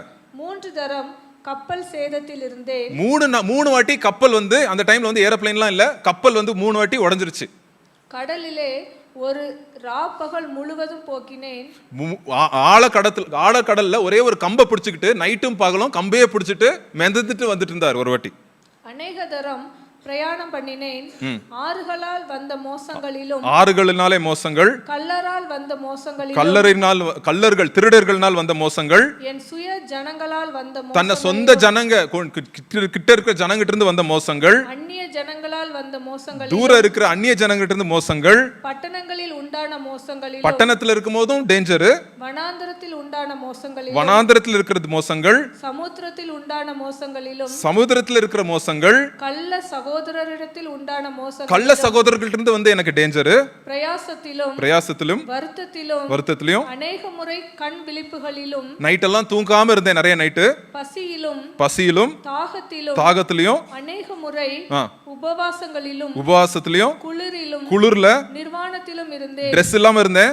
இவை முதலானவைகளை அல்லாமல் எல்லா சபைகளை குறித்தும் உண்டாயிருக்கிற கவலை என்னை நாள்தோறும் நெருக்குகிறது. ஒரு நாளும் சபையை குறித்து இருக்கிற கவலை என்னை வந்து நாள்தோறும் என்ன பண்ணிட்டு இருந்துச்சு நெருக்கிட்டு இருந்துச்சு அவரை. ಅಲ್ಲಿ ನೋಡ್ತೇವೆ ಒಂದೊಂದು ಸಭೆಗಳಲ್ಲಿ ಇರ್ತಕ್ಕಂಥ ಚಿಂತೆಗಳು ಅವರನ್ನ ಪ್ರತಿದಿನವೂ ಅವರನ್ನ ಪೀಡಿಸುತ್ತಾ ಬರ್ತಾ ಇದೆ. எவ்வளவு ஆண்டவருக்காக சந்தோஷமாய் பாடுபடுகிற மனுஷன் அப்போஸ்தலன் பவுலுங்க. ಅಲ್ಲಿ ದೇವರಿಗಾಗಿ ಅನೇಕ ಪಾಡುಗಳನ್ನ ಕಷ್ಟಗಳನ್ನ ಅನುಭವಿಸ್ತಾ ಇರ್ತಕ್ಕಂಥ ಪೌಲನು, இவர் வாழ்க்கையை பார்க்கும்போது நான் கண்டிப்பா பரலோகத்துல இவரை போய் ஃபர்ஸ்ட் பார்க்கணும் அப்படின்னு ஆசைப்படுறேங்க. ಇವರ ಜೀವಿತ ನೋಡುವಾಗ ಪರಲೋಕದಲ್ಲಿ ಮೊದಲು ಇವರನ್ನ ನೋಡ್ತೇನೆ ಎಂಬುದಾಗಿ ನಾನು ಆಸೆ ಪಡ್ತೇನೆ. எப்படி பிரதர்? ಹೇಗೆ ಸಹೋದರರೇ, நீங்க விட்டுருக்கலாமே, ஊழியத்தை ஒரே நாள்ல விட்டு போயிருக்கலாமே. ಸೇವೆಯನ್ನು ಒಂದೇ ದಿವಸದಲ್ಲಿ ಬಿಟ್ಟು ಹೋಗ್ರಿ. ஐயோ நீங்களும் வேண்டாம் உங்க ஊழியமும் வேண்டாம் போடா அப்படின்னு போயிருக்கலாமே. நீங்க ನಿಮ್ಮ ಸೇವೆ ಬೇಡ ನೀವು ಬೇಡ ಹೋಗ್ರಿ ಎಂಬುದಾಗಿ ಹೋಗಿರಬಹುದಾಗಿತ್ತು. எந்த சர்ச்சும் வேண்டாம், சர்ச்சோட தலைவலி எதுக்கு எனக்கு அப்படி நீங்க போயிருக்கலாமே பிரதர். ಸಭೆಯ ತಲೆಬಿಸಿನೇ ಬೇಡ ಎಂಬುದಾಗಿ ಹೋಗಿರಬಹುದಾಗಿತ್ತಲ್ವಾ ನಿಮಗೆ? எப்படி பிரதர் நீங்க நிக்கிறீங்க? ಯಾವ ರೀತಿಯಾಗಿ ನೀವು ನಿಂತ್ಕೊಂಡಿದ್ದೀರಿ? எப்படி பிரதர் நீங்க பலன் கொண்டீங்க? ಯಾವ ರೀತಿಯಾಗಿ ಬಲವನ್ನು ಹೊಂದಿಕೊಂಡಿದ್ದೀರಿ? இவ்வளவு பலவீனத்துல எப்படி பிரதர் பலன் கொண்டீங்க? ಈ ರೀತಿಯಾದಂತ ಬಲಹೀನತೆಯಲ್ಲಿ ಯಾವ ರೀತಿಯಾಗಿ ಬಲವನ್ನು ಹೊಂದಿಕೊಂಡಿದ್ದೀರಿ? அதுக்கு ஏசப்பா என்ன சொல்றாரு? ಅದಕ್ಕೆ ಯೇಸು ಸ್ವಾಮಿ ಏನು ಹೇಳ್ತಾ ಇದ್ದಾರೆ? என் கிருபை உனக்கு போதும் அப்படின்னு சொல்றாரு ஆண்டவர். ನನ್ನ ಕೃಪೆಯೇ ನಿನಗೆ ಸಾಕು ಎಂಬುದಾಗಿ ಹೇಳ್ತಾ ಇದ್ದಾರೆ. ஆண்டவருடைய கிருபை நம்மளுக்கு போதுங்க. ದೇವರ ಕೃಪೆ ನಮಗೆ ಸಾಕು. என்ன உலகத்துல நடந்தாலும் பரவாயில்லைங்க. ಲೋಕದಲ್ಲಿ ಏನೇ ನಡೆದ್ರು ಕೂಡ ಪರವಾಗಿಲ್ಲ. யாரு என்ன சொன்னாலும் பரவாயில்லைங்க. ಯಾರು ಏನೇ ಹೇಳಿದ್ರು ಕೂಡ ಪರವಾಗಿಲ್ಲ. சொந்தக்காரன் என்ன சொன்னாலும் பரவாயில்லைங்க. சொந்தದವರು ಏನೇ ಹೇಳಿದ್ರು கூட ಪರವಾಗಿಲ್ಲ. நிறைய நாட்டு என்ன ஆயிருது, நம்ம வந்துட்டு ஆண்டவர் அந்த சொல்ற நம்மளை பார்த்து சொல்றாரு, ஏசப்பா நம்மளை பார்த்து சொல்றாரு, தம்பி தங்கச்சி மகனே மகளே ஏன் கிருபை உனக்கு போதும்பா அப்படின்னு ஆண்டவர் சொல்றாரு. ದೇವರು ಹೇಳ್ತಾ ಇದ್ದಾರೆ, ಮಗನೇ ಮಗಳೇ ತಮ್ಮ ತಂಗಿ ನನ್ನ ಕೃಪೆ ನಿನಗೆ ಸಾಕು ಎಂಬುದಾಗಿ ಅನೇಕ நான் கொடுக்கிற அந்த சப்ளை இருக்குல்ல, நான் கொடுக்கிற சப்ளை அந்த கிருபை இருக்குல்ல, அந்த பெலன் அந்த அன்பு உனக்கு போதும்பா அப்படின்னு ஆண்டவர் சொல்றாரு. ನಾನು ಕೊಡುವಂತ ಒಂದು ಕೃಪೆ ಒಂದು ಪ್ರೀತಿ ನಿನಗೆ ಸಾಕು ಎಂಬುದಾಗಿ ದೇವರು ಹೇಳ್ತಾ ಇದ್ದಾರೆ. எதுக்கு நீ மனுஷனை பிரியப்படுத்தணும்னு ஆசைப்படுற? ಯಾಕೆ ನೀನು ಮನುಷ್ಯನನ್ನ ಪ್ರಿಯಪಡಿಸಬೇಕು ಎಂಬುದಾಗಿ ಅಂದ್ಕೊಳ್ತಿ? அவன் முன்னாடி நீ பெரிய ஆளானாலும் ஏதா பேசுவான், நீ கீழானாலும் ஏதா தான் பேச போறான். ಆತನ ಮುಂದೆ ನೀ ದೊಡ್ಡ ವ್ಯಕ್ತಿ ಆದ್ರೂ ಕೂಡ ಏನೋ ಮಾತಾಡ್ತಾನೆ, ಚಿಕ್ಕವನಾದ್ರೂ ಕೂಡ ಏನೋ ಒಂದು ಮಾತನಾಡ್ತಾನೆ. அவன் குறை சொல்லிட்டே தான் இருக்க போறான். ಆತನ ಕೊರತೆಯನ್ನು ಹೇಳ್ತಾ ಮಾತನಾಡ್ತಾನೆ ಇರ್ತಾನೆ. குறை கண்டுபிடிச்சிட்டே தான் இருக்க போறான். ಕೊರತೆಗಳನ್ನು ಕಂಡುಹಿಡಿಯುವಂತ ರೀತಿಯಲ್ಲೇ ಇರ್ತಾರೆ. என் கிருபை உனக்கு போதும். ನನ್ನ ಕೃಪೆ ನಿನಗೆ ಸಾಕು. எதுக்கு வேறவங்க கிருபை உனக்கு வேணும்? ಯಾಕೆ ಇತರರ ಕೃಪೆ ನಿನಗೆ ಬೇಕು அப்படின்னு ஆண்டவர் கேக்குறாருங்க. ಈ ರೀತಿಯಾಗಿ ದೇವರು ಕೇಳ್ತಾ ಇದ್ದಾರೆ. நம்ம வாழ்க்கை குறித்து ஆண்டவர் கேக்குறாருங்க. ನಮ್ಮ ಜೀವಿತದ ಕುರಿತಾಗಿ ದೇವರು ಕೇಳ್ತಾ நிறைய வாட்டி யாராவது சொல்லிட்டு அவமானம் ஆயிடுச்சுன்னா நம்ம வந்து பலவீனமாயிரும், அப்படியே வீக் ஆயிரும், கோபம் வந்துருது, எரிச்சல் வந்துருது நம்மளுக்கு. ಅನೇಕ ಸಂದರ್ಭ ಯಾರಾದ್ರೂ ಏನಾದ್ರೂ ಹೇಳಿದ್ರೆ ನಾವು ಬಲಹೀನರಾಗ್ತೀರಿ, ಕೋಪ ಬರ್ತಾರೆ, ಆ ರೀತಿಯಾಗಿ ಸೋತು ಹೋಗುವಂತವರಾಗಿರ್ತೀವಿ. எப்படி அவங்கள பத்தி நம்ம எப்படி என்ன பத்தி அவங்க பேசி பேசிடலாம் அப்படி? ಹೇಗೆ ಅವರು ನನ್ನ ಕುರಿತಾಗಿ ಈ ರೀತಿಯಾಗಿ என் பிள்ளைய பத்தி எப்படி பேசலாம் அவங்க? ನನ್ನ ಮಗುವಿನ ಕುರಿತಾಗಿ ಹೇಗೆ ಮಾತಾಡಬಹುದು? ஆண்டவர் சொல்றாரு என் கிருபை உனக்கு போதும். ದೇವರು ಹೇಳ್ತಾ ಇದ್ದಾರೆ ನನ್ನ ಕೃಪೆ ನನಗೆ ಸಾಕು. நீங்க சொல்லலாம் ஜெபம் ஆண்டவரே பிரதர் நான் ஜெபம் பண்ணிட்டே இருக்கிறேன் பிரதர் இன்னும் பதில் வரல பிரதர் அப்படின்னு சொல்லலாம். ನೀವು ಹೇಳ್ಬಹುದು ನಾನು ಪ್ರಾರ್ಥನೆ ಮಾಡ್ತಾ ಇದ್ದೇನೆ ಇನ್ನೂ ನನಗೆ ಪ್ರತ್ಯುತ್ತರ ಸಿಗ್ತಾ ಇಲ್ಲ ಎಂಬುದಾಗಿ. ஆண்டவர் இங்க பதில் வராத நேரத்துல ஆண்டவர் என்ன சொல்றாரு? என் கிருபை உனக்கு போதும் அப்படின்னு ஆண்டவர் சொல்றாரு. ಬರೆದಿರ್ತಕ್ಕಂಥ ಸಂದರ್ಭದಲ್ಲಿ ದೇವರು ಹೇಳ್ತಾ ಇದ್ದಾರೆ ನನ್ನ ಕೃಪೆ ನಿನಗೆ ಸಾಕು. அவமானத்தின் மத்தியிலே ஜெபத்துக்கு பதில் வராத மத்தியிலே ஆண்டவர் வந்து என் கிருபை உனக்கு போதும் அப்படின்னு சொல்றாரு. ಮಧ್ಯದಲ್ಲಿ ಉತ್ತರವು ಬರೆದಿರ್ತಕ್ಕಂಥ ಸಂದರ್ಭದಲ್ಲಿ ದೇವರು ಹೇಳ್ತಾ ಇದ್ದಾರೆ ನನ್ನ ಕೃಪೆ ನಿನಗೆ ಸಾಕು. அப்போ ஒரு அற்புதம் நடக்குங்க. ಅಲ್ಲಿ ಒಂದು ಅದ್ಭುತ ನಡೀತಾ ಇದೆ. அந்த அற்புதத்தை பார்ப்போம் நம்ம. ಆ ಒಂದು ಅದ್ಭುತವನ್ನು ನಾವು ಗಮನಿಸಿಕೊಳ್ಳೋಣ. அப்ப ரெண்டாவது என்ன சொல்றாரு? ಎರಡನೇದಾಗಿ ಏನು ಹೇಳ್ತಾ என் கிருபை உனக்கு போதும். ஏசப்பா சொல்ற ரெண்டாவது வார்த்தை என்ன? பலவீனத்திலே பூர்ணமாய் விளங்கும். உன்னுடைய பலவீனத்திலே என்னுடைய பலன் பூர்ணமாக போதும் வாழ்க்கையில ஆண்டவர் சொல்றாரு. ಎರಡನೇದಾಗಿ ಹೇಳ್ತಾ ಇದ್ದಾರೆ ಬಲಹೀನತೆಯಲ್ಲಿ ನನ್ನ ಬಲವು ಪೂರ್ಣ ಸಾಧಕವಾಗುತ್ತದೆ ಎಂಬುದಾಗಿ ಹೇಳ್ತಾ ಇದ್ದಾನೆ. சரி, ஒரு கேள்வி. யாரோட பலவீனம்? ಯಾರ ಒಂದು ಬಲಹೀನ? யாரோட பலவீனங்க? என்னுடைய பலவீனத்திலே யாருடைய பலன்? ஏசப்பாவுடைய பலன் என்ன ஆக போதா? பூர்ணமாவதான், ஃபுல்லாக போதும் நம்ம வாழ்க்கையில. ನನ್ನ ಬಲಹೀನತೆಯಲ್ಲಿ ದೇವರ ಒಂದು ಬಲವು ಅದು ಪೂರ್ಣ ಸಾಧಕವಾಗಿ ಕಾಣಲ್ಪಡುತ್ತದೆ. ஆனா இங்கதான் ப்ராப்ளமேங்க. ಆದ್ರೆ ಇಲ್ಲೇ ಒಂದು ಸಮಸ್ಯೆ. என்ன ப்ராப்ளம்? ಯಾವ ಸಮಸ್ಯೆ? சின்ன வயசுல இருந்தே ஸ்டார்ட் ஆகுது இந்த ப்ராப்ளம். ಚಿಕ್ಕ ವಯಸ್ಸಿನಿಂದಲೇ ಅದು ಪ್ರಾರಂಭವಾಗ್ತಾ ಇದೆ. ஸ்கூல்ல போயிருக்கீங்க எல்லாரும்? ಶಾಲೆಗೆ ಹೋಗಿದ್ದೀರಿ ಎಲ್ಲರೂ? 3ஆம் கிளாஸ் படிச்சிருப்பீங்க எல்லாரும்? 3ನೇ ತರಗತಿ ಓದಿರ್ತೀರಿ ಎಲ್ಲರೂ? அங்க மேடம் வந்து ஏதோ பாடம் சொல்லி தராங்க. ಅಲ್ಲಿ ಶಿಕ್ಷಕರು ಬಂದ್ಬಿಟ್ಟು ಏನೋ ಒಂದು ಪಾಠನ ಹೇಳಿಕೊಡ್ತಾರೆ. எல்லாருக்கும் புரிஞ்சுச்சா அப்படின்னு கேக்குறாங்க. ಎಲ್ಲರಿಗೂ ಅರ್ಥವಾಯ್ತಾ ಎಂಬುದಾಗಿ ಕೇಳ್ತಾರೆ. எல்லாரும் என்ன சொன்னோம் பதில்? ಎಲ್ಲರೂ ಏನಂತ ಹೇಳ್ಬೇಕು? எல்லாரும் என்ன சொன்னோம்? எஸ் மேடம், எஸ் மிஸ் அப்படின்னு சொன்னோம். ಹೌದು ಮಿಸ್, ಅರ್ಥ ಆಯ್ತು ಮಿಸ್ ಎಂಬುದಾಗಿ ಹೇಳ್ತಾರೆ. ஒருத்தராவது நோ மிஸ் ஏதாவது சொல்லிருக்கீங்க ஒரு நாளும்? ಯಾರಾದ್ರೂ ಅರ್ಥವಾಗಿಲ್ಲ ಎಂಬುದಾಗಿ ಹೇಳ್ತಾರೆ ಒಂದ್ ದಿವಸ ಆದ್ರೂ? கண்டிப்பா நான் சொல்லங்க. ಖಂಡಿತವಾಗಿ ನಾನು ಹೇಳಲಿಲ್ಲ. ஆனா புரிஞ்சுச்சா எனக்கு? ಆದ್ರೆ ನನಗೆ ಅರ್ಥವಾಯ್ತಾ? புரியவே இல்ல. ಅರ್ಥವಾಗಲಿಲ್ಲ. ஆனாலும் எஸ் மிஸ் சொல்லிடுவோம். ಆದ್ರೂ ಕೂಡ ಹೌದು ಮೇಡಮ್ ಎಂಬುದಾಗಿ. ஏன்? ಯಾಕೆ? ஏன் அப்படி சொன்னீங்க உங்க 3ஆம் கிளாஸ்ல? அதான் இப்ப கேள்வி. ಯಾಕೆ 3ನೇ ತರಗತಿಯಲ್ಲಿ ಆ ರೀತಿಯಾಗಿ ಹೇಳಿದ್ದೀರಿ? ಅದೇ ಒಂದು ಪ್ರಶ್ನೆ. ஏன்னா இது இருக்கு, இன்னும் இருக்கு, அந்த புத்தி இன்னும் இருக்குது. அதனால தான் 3ஆம் கிளாஸ்ல ஸ்டார்ட் பண்றேன். ஏன் அப்படி சொன்னேன் நான்? ಯಾಕಂದ್ರೆ ಆ ಒಂದು ಬುದ್ಧಿ ಇನ್ನೂ ನಮ್ಮಲ್ಲಿ ಇದೆ. ಅದಕ್ಕಾಗಿ 3ನೇ ತರಗತಿಯಿಂದ ಪ್ರಾರಂಭ ಮಾಡ್ತಾ ಇದ್ದೆ. ஏன் கிளாஸ்ல வந்து எஸ் மிஸ் சொன்னேன்? ಯಾಕೆ ತರಗತಿಯಲ್ಲಿ புரியலனாலும் ஏன் எஸ் மிஸ் சொன்னேன்? ಅರ್ಥ ಆಗ್ಲೇ ಇದ್ದು ಕೂಡ ಯಾಕೆ ಹೌದು ಎಂಬುದಾಗಿ ಹೇಳ್ತಾ ಇದ್ದೀವಿ. நான் நோன்னு சொன்னா என்ன ஆகும்? அடிப்பாங்க. அதுக்கு முன்னாடி இன்னொன்று நடக்கும். என்ன நடக்கும்? பக்கத்துல இருக்கிறவங்க எல்லாம் பார்த்து என்ன பண்ணுவாங்க? என்ன சிரிப்பாங்க. அதுக்காக தான் இப்ப சொன்னோம். ಅಲ್ಲಿ ಇಲ್ಲ ಎಂಬುದಾಗಿ ಹೇಳುವುದಾದ್ರೆ ಏಟು ಬೀಳ್ತದೆ. ಅದಕ್ಕಿಂತ ಮುಂಚಿತವಾಗಿ ಪಕ್ಕದರ್ತಕ್ಕಂಥವರು ನಮ್ಮನ್ನ ನೋಡಿ ಗೇಲಿ ಮಾಡ್ತಾರೆ. அப்புறம் திட்டம் விழும். என்னடா இவ்வளவு மக்கா இருக்கன்னு டீச்சர் சொல்லுவாங்க. ಅದಾದ ನಂತರದಲ್ಲಿ ಇಷ್ಟು ಬುದ್ಧಿನಾಗಿದೆಯಲ್ಲ ಎಂಬುದಾಗಿ ಶಿಕ್ಷಕರು ಹೇಳ್ತಾರೆ. சோ நல்ல பதில் என்னது? ಒಳ್ಳೆಯ ಒಂದು ಉತ್ತರವೇನು? ஏன் டென்ஷன் வாழ்க்கையில? Yes miss. ಯಾಕೆ ಟೆನ್ಷನ್ ಮಾಡ್ಕೊಳ್ಳೋದು? ಹೌದು ಮಿಸ್ ಎಂಬುದಾಗಿ. இது இப்படியே இருக்குதுங்க நம்ம வாழ்க்கையில. ಇದು ಇದೇ ರೀತಿಯಾಗಿದೆ. அங்க ஸ்டார்ட் ஆகுது நம்ம புத்தி. ಅಲ್ಲಿಂದ ಪ್ರಾರಂಭವಾಗ್ತಾ ಇದೆ ನಮ್ಮ ಒಂದು ಬುದ್ಧಿ. எல்லார் மத்தியிலயும் நான் வந்து தோத்துற கூடாது. ಎಲ್ಲರ ಮಧ್ಯದಲ್ಲಿ ನಾನು ಸೋತು ಹೋಗಬಾರ್ದು. எல்லாரோட நான் குறை இல்ல. ಎಲ್ಲರಿಗಿಂತ ನಾನು ಕಡಿಮೆ ಇಲ್ಲ. நான் பலவீனன், பலசாலி, சாரி. ನಾನು ಬಲವುಳ್ಳವನು. எனக்கு சக்தி இருக்கு. ನನಗೆ ಶಕ್ತಿ ಇದೆ. எனக்கு எல்லாம் புரியும். ನನಗೆಲ್ಲ ಅರ್ಥವಾಗುತ್ತೆ. நான் யார்கிட்டயும் அவமானப்பட மாட்டேன். ನಾನು ಯಾರಿಂದನೂ ಅವಮಾನಕ್ಕೆ ಒಳಪಡಿಸುವುದಿಲ್ಲ. 3ஆம் கிளாஸ்ல இருந்து நம்மளுக்கு வருதுங்க அது. 3ನೇ ತರಗತಿಯಿಂದ ನಮ್ಮಲ್ಲಿ ಬರ್ತಾ ಇದೆ. பெருசா ஆயிட்டே வரும் 30 வயசு ஆகுது, 35 வயசு ஆகுது. இப்ப வேற மாதிரி வந்து அது கிரியேட் செய்யுது. ಅಲ್ಲಿ ದೊಡ್ಡವರಾಗ್ತಾ ಆಗ್ತಾ ಬರ್ತಾ ಇದ್ದೀವಿ. 30-35ನೇ ವಯಸ್ಸಿನಲ್ಲಿ ಅದು ಬೇರೆ ರೀತಿಯಾಗಿ ತೋರ್ಪಡಿಸ್ತಾ ಇದೆ. எனக்கு பலவீனம் இருக்குது உள்ள. ನನಗೆ ಬಲಹೀನತೆ ಇದೆ ಒಳಗಡೆಯಲ್ಲಿ. ஆனா நான் வெளியே காட்டிக்க மாட்டேன். ಅದನ್ನ ಹೊರಗಡೆ ತೋರಿಸಿಕೊಳ್ಳುವುದಿಲ್ಲ. நான் எனக்கு இப்போ எனக்கு வண்டி இருக்குதுப்பா, நான் வண்டி வாங்கிட்டேன், சொந்த வீடு இருக்குதுப்பா, நான் பலசாலி ஆயிட்டேன்ப்பா, நான் வின் ஆயிட்டேன்ப்பா வாழ்க்கையில. ನನಗೆ ಸ್ವಂತ ಗಾಡಿ ಇದೆ, ಸ್ವಂತ ಮನೆ ಇದೆ, ನಾನು ಜೀವಿತದಲ್ಲಿ ಒಬ್ಬ ಬಲಶಾಲಿಯಾಗಿ ಕಾಣಿಸಿಕೊಳ್ತೇನೆ. சோ பலவீனராய் இருக்கிறது நம்மளுக்கு அவமானமா இருக்கு இன்னைக்கு கூட. ಇವತ್ತಿನ ದಿವಸಗಳಲ್ಲಿ ಬಲಹೀನರಾಗಿರ್ತಕ್ಕಂಥದ್ದು ಒಂದು ಸೋಲಾಗಿ ಕಾಣಿಸಿಕೊಳ್ತಾ ಇದೆ. சோ நம்ம என்ன பண்றோம்? பலசாலி மாதிரி நடிக்க ஆரம்பிக்கிறோம். ನಾವೇನ್ ಮಾಡ್ತಾ ಇದೀವಿ ಅಂತಂದ್ರೆ ಬಲಶಾಲಿಗಳ ರೀತಿಯಲ್ಲಿ ತೋರ್ಪಡಿಸಿಕೊಳ್ತೇವೆ. எனக்கு இந்த தலாட்டுற புத்தி ரொம்ப இருக்கும். எனக்கு ನನಗೆ ತಲೆ ಆಡಿಸುವಂತ ಬುದ್ಧಿ ತುಂಬಾ ಇರ್ತದೆ. அது என் மகன்கிட்டயும் இருக்குது இப்போ. ಅದು ನನ್ನ ಮಗನಲ್ಲಿ ಕೂಡ ಇದೆ. சோ இப்போ எனக்கு அது ரொம்ப தெரிய வருது. ಅದು ನನಗೆ ತುಂಬಾ ಕಾಣಿಸ್ತಾ. நான் ஏதாவது சொல்லி கொடுக்க ஸ்டார்ட் பண்ணுவேன், அவ்வளவுதாங்க. ನಾನೇನಾದ್ರೂ ಹೇಳಿಕೊಡೋದಕ್ಕೆ ಪ್ರಾರಂಭಿಸ್ತೇನೆ ಅಷ್ಟೇನೆ. தெரியும் அப்படின்னு சொல்லிடுவான். ಅದನ್ನ ಹೇಳ್ತಾನೆ, ಸರಿ ಸರಿ ನನಗೆ ಗೊತ್ತಿದೆ. இதே மாதிரி நானும் பண்ணேன். ಇದೇ ರೀತಿಯಾಗಿ ನಾನು ಕೂಡ அததான் அவன் பண்றான். ಆ ಕಾರಣದಿಂದಾಗಿ ಆತನು ಮಾಡ್ತಾ ಇದ್ದಾನೆ. அவனுக்கே வந்துட்டு அவமானமா இருக்கு. அப்பா சொல்லி கொடுக்குற, அப்பாட்ட என்ன கத்துக்கிறது? எனக்கு தான் தெரியுமே, நான் தான் அங்க பார்த்தேன் இங்க பார்த்தேனே அப்படின்ட்டு. ಆ ತಂದೆಯಿಂದ ನಾನು ಏನು ಕಲ್ತ್ಕೊಳ್ಳುವಂತದ್ದು, ನಾನು ಅಲ್ಲಿ ನೋಡಿದ್ದೇನೆ ಇಲ್ಲಿ ನೋಡಿದ್ದೇನೆ ಅಂತಕ್ಕಂಥ ಒಂದು ಸ್ವಭಾವ. ஆவிக்குரிய வாழ்க்கையிலே நம்ம வளராம இருக்கிற காரணம் இந்த பலசாலியாக காட்டிக்கொள்றது தான். ಆತ್ಮಿಕವಾದಂತ ಜೀವಿತದಲ್ಲಿ ನಾವು ಬೆಳೆದಿರ್ತಕ್ಕಂಥ ಒಂದು ಕಾರ್ಯಕ್ಕೆ ಏನಂತಂದ್ರೆ ಬಲಶಾಲಿಗಳ ರೀತಿಯಲ್ಲಿ ತೋರ್ಪಡಿಸಿ. தமிழ்ல ஒரு பழமொழி இருக்கு, கீழே விழுந்தாலும் மீசையில என்ன ஒட்டக்கூடாதா? மண்ணு ஒட்டக்கூடாது. ಅಲ್ಲಿ ಹೇಳ್ತಾರೆ ಕೆಳಗಡೆ ಬಿದ್ರು ಕೂಡ ಮೀಸೆ ಮಣ್ಣಾಗಲಿಲ್ಲ ಎಂಬುದಾಗಿ ಹೇಳ್ತಾರೆ. அன்னைக்கு எங்க மகா வந்து கீழே விழுறா. ಅವತ್ತು ಬಂದ್ಬಿಟ್ಟು ನನ್ನ ಮಗಳು ಕೆಳಗಡೆ ಬೀಳ್ತಾ ಇದ್ದಾರೆ. கீழே விழுந்துட்டு எழுப்பிட்டு வந்துட்டு அவளுக்கு அடிபட்டிருக்கு. அதை பார்க்கல அவ. ஃபர்ஸ்ட் யாரெல்லாம் பார்த்தாங்க அப்படிதான் பார்க்கறான். ಅವಳು ಕೆಳಗಡೆ ಬಿದ್ರು ಕೂಡ ಗಾಯವಾಗಿರ್ತಕ್ಕಂಥದ್ದನ್ನು ಗಮನಿಸ್ತಾ ಇಲ್ಲ, ಯಾರು ನೋಡಿದ್ದಾರೆ ಎಂಬುದಾಗಿ ಗಮನಿಸ್ತಾ ಇದ್ದಾಳೆ. நீங்களும் அப்படிதான் பண்ணிருப்பீங்க, அதான் சிரிக்கிறீங்க. ನೀವು ಆ ರೀತಿಯಾಗಿ ಮಾಡಿರ್ತೀರಿ, ಆ ಕಾರಣದಿಂದಾಗಿ. சோ நம்ம வந்து என்ன ஆகுதுன்னா நம்ம வாழ்க்கையில நம்ம பலவீனனாய் நான் காணக்கூடாது. வெளியில நான் வாழ்க்கையில ஜெயிச்சிட்டேன், என் குடும்ப வாழ்க்கையில ஜெயிச்சிட்டேன், என் வேலையில ஜெயிச்சிட்டேன்.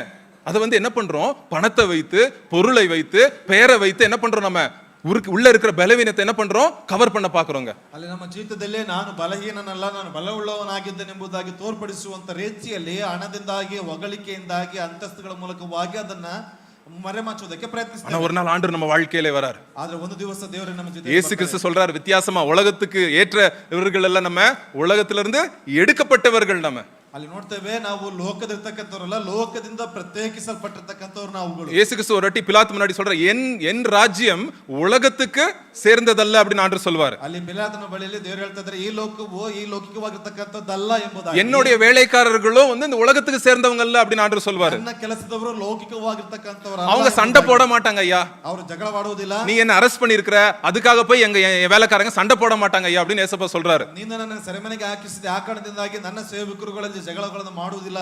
எங்க வேலைக்காரங்க வேற மாதிரி ப்ரோ அப்படின்னு ஏசப்பா சொல்றாரு. ಅಲ್ಲಿ ನನ್ನ ಸೇವಕರು ಬೇರೆಯವರ ರೀತಿಯಲ್ಲಿ ಸಹೋದರರು ಎಂಬುದಾಗಿ. வேற மாதிரி எங்க சகோதரர்கள் ಬೇರೆ ರೀತಿಯಲ್ಲಿ ನನ್ನ ಸಹೋದರರು. எப்படி, ಯಾವ ರೀತಿಯಾಗಿ, அவருடைய பலவீனங்களிலே என்னுடைய பலன் பரிபூர்ணமா இருக்க போகுது அப்படின்னு ஆண்டவர் சொல்றார். ಅವರ ಬಲಹೀನತೆಯಲ್ಲಿ ನನ್ನ ಬಲವು ಪೂರ್ಣ ಸಾಧಕವಾಗಿ ಕಾಣಿಸಿಕೊಳ್ಳುತ್ತದೆ ಎಂಬುದಾಗಿ. ஆண்டவர் எப்படி பாருங்க பலவீனத்தை ஆண்டவர் உபயோகப்படுத்துறாரு பாருங்க. ನೋಡ್ತೇವೆ ಬಲಹೀನತೆಯನ್ನು ಯಾವ ರೀತಿಯಾಗಿ ಉಪಯೋಗಿಸಿಕೊಳ್ತಾರೆ. தயவு செய்து பலவீனத்தை வந்து மறைவு பண்ணாதீங்க. ದಯವಿಟ್ಟು ಬಲಹೀನತೆಯನ್ನು ಮರೆಮಾಚಿಕೊಳ್ಳಬೇಡಿ. பலவீனத்தை குறித்து அவமானப்படாதீங்க. ಬಲಹೀನತೆ ಕುರಿತಾಗಿ ಅವಮಾನ ಪಡಿಕೊಳ್ಳಬೇಡಿ. பலவீனத்தை பார்த்து பயப்படாதீங்க. ಬಲಹೀನತೆ ಕುರಿತಾಗಿ ಭಯಪಟ್ಕೊಳ್ಬೇಡಿ. ஏன்னா பலவீனம்ன்றது தான் டோர் ஆண்டவருக்குள்ள வர்றதுக்கு, இன்னுமா நம்ம வந்து ஐக்கியமாய் வர்றதுக்கு டோர் என்னது, பலவீனம் தான். ಅಲ್ಲಿ ನೋಡ್ತೇವೆ, ದೇವರಲ್ಲಿ ಬರುವುದಕ್ಕಾಗಿ ಬಲಹೀನತೆ ಅಂತಕ್ಕಂಥದ್ದು ಒಂದು ಬಾಗಿಲಿನ ರೀತಿ. பலவீனத்தின் மூலியமாய் தான் ஆண்டவர் நம்ம வாழ்க்கையில செயல்படுறாருங்க. ಅಲ್ಲಿ ಬಲಹೀನತೆಯ ಮೂಲಕವಾಗಿ ದೇವರು ನಮ್ಮ ಜೀವಿತಗಳಲ್ಲಿ ಕಾರ್ಯಗಳನ್ನು ಮಾಡ್ತಾರೆ. கணவன் சொல்லலாம், எனக்கு தப்பே இல்லைங்க, எல்லாம் என் வைஃப் தாங்க ப்ராப்ளம், அவ என்னைக்கு வந்தாலோ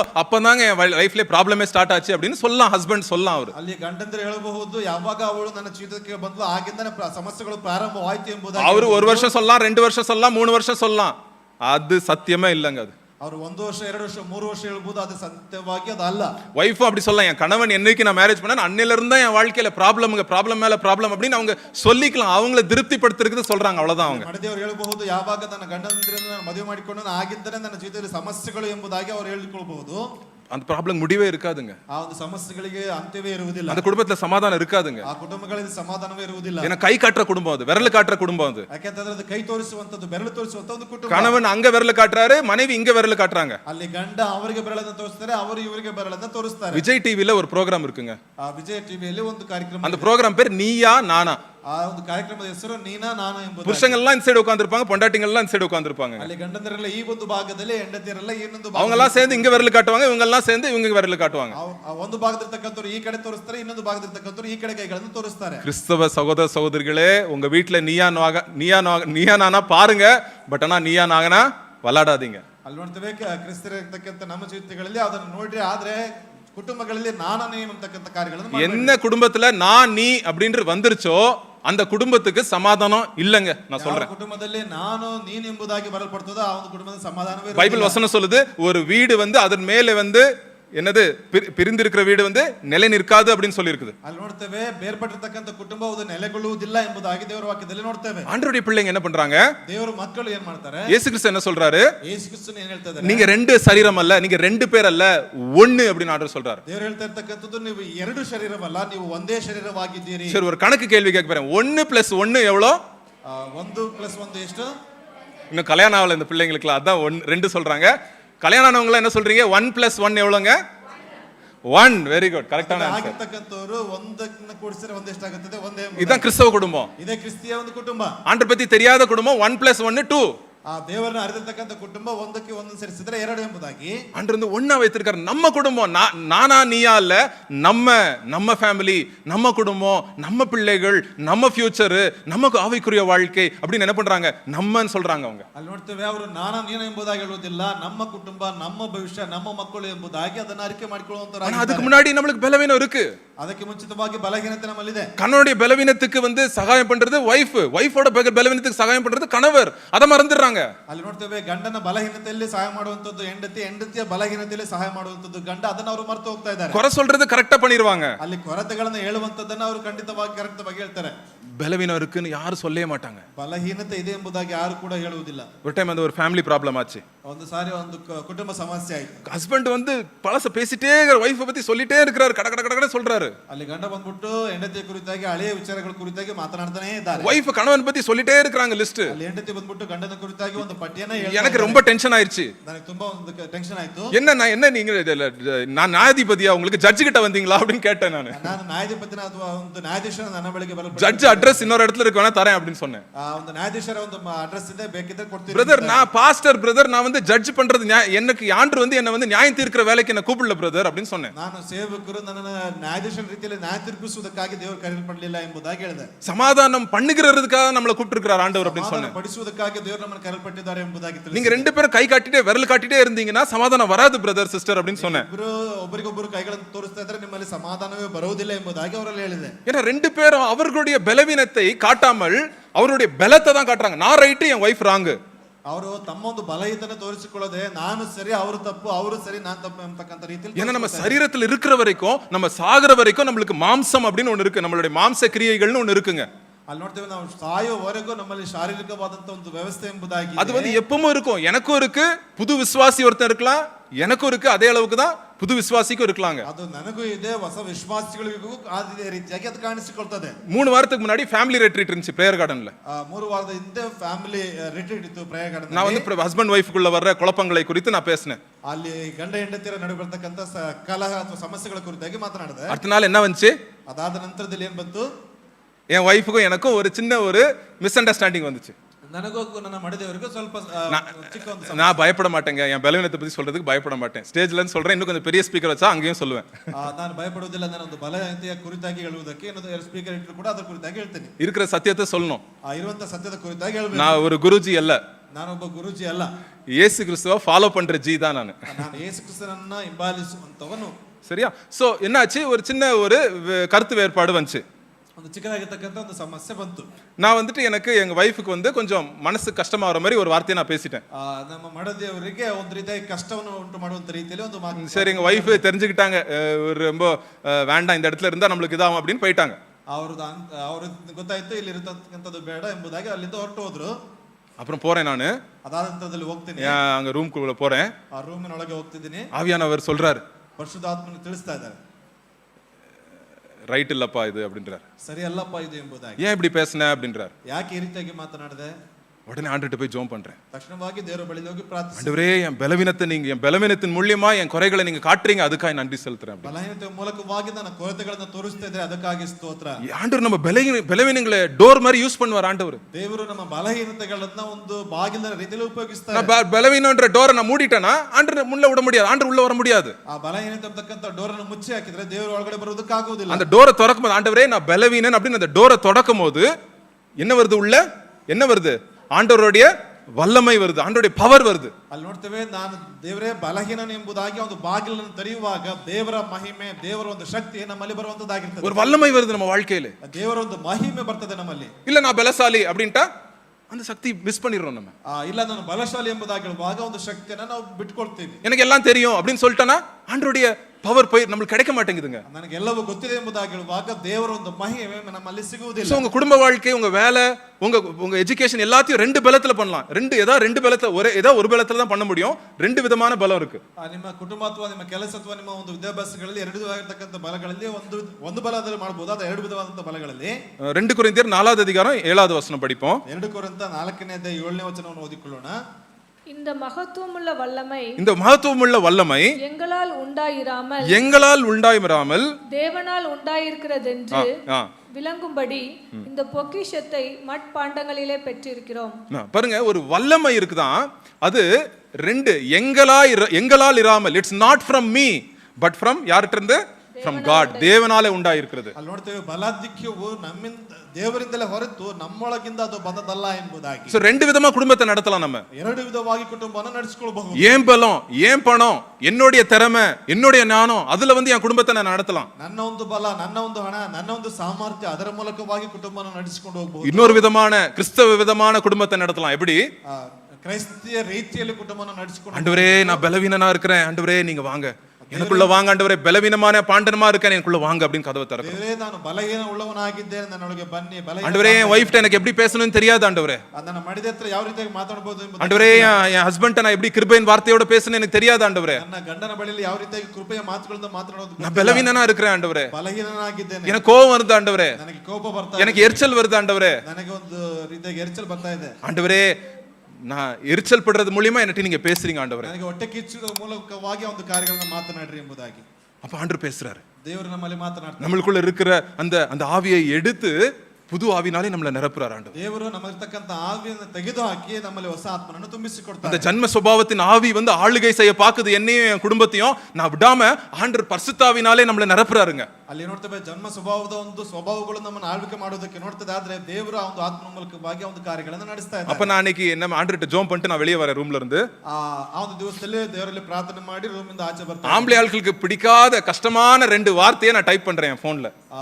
ಗಂಡಸರಿಗೆ ಅಲ್ಲಿ ಆಗಿರ್ತಕ್ಕಂಥ 2 ಮಾತುಗಳನ್ನ ಅಲ್ಲಿ ನಾನು ಫೋನ್ ನಲ್ಲಿ ಟೈಪ್ ಮಾಡ್ತಾ ಇದ್ದೇನೆ. பிரதர் சொல்லுங்க, என்ன வார்த்தை அது?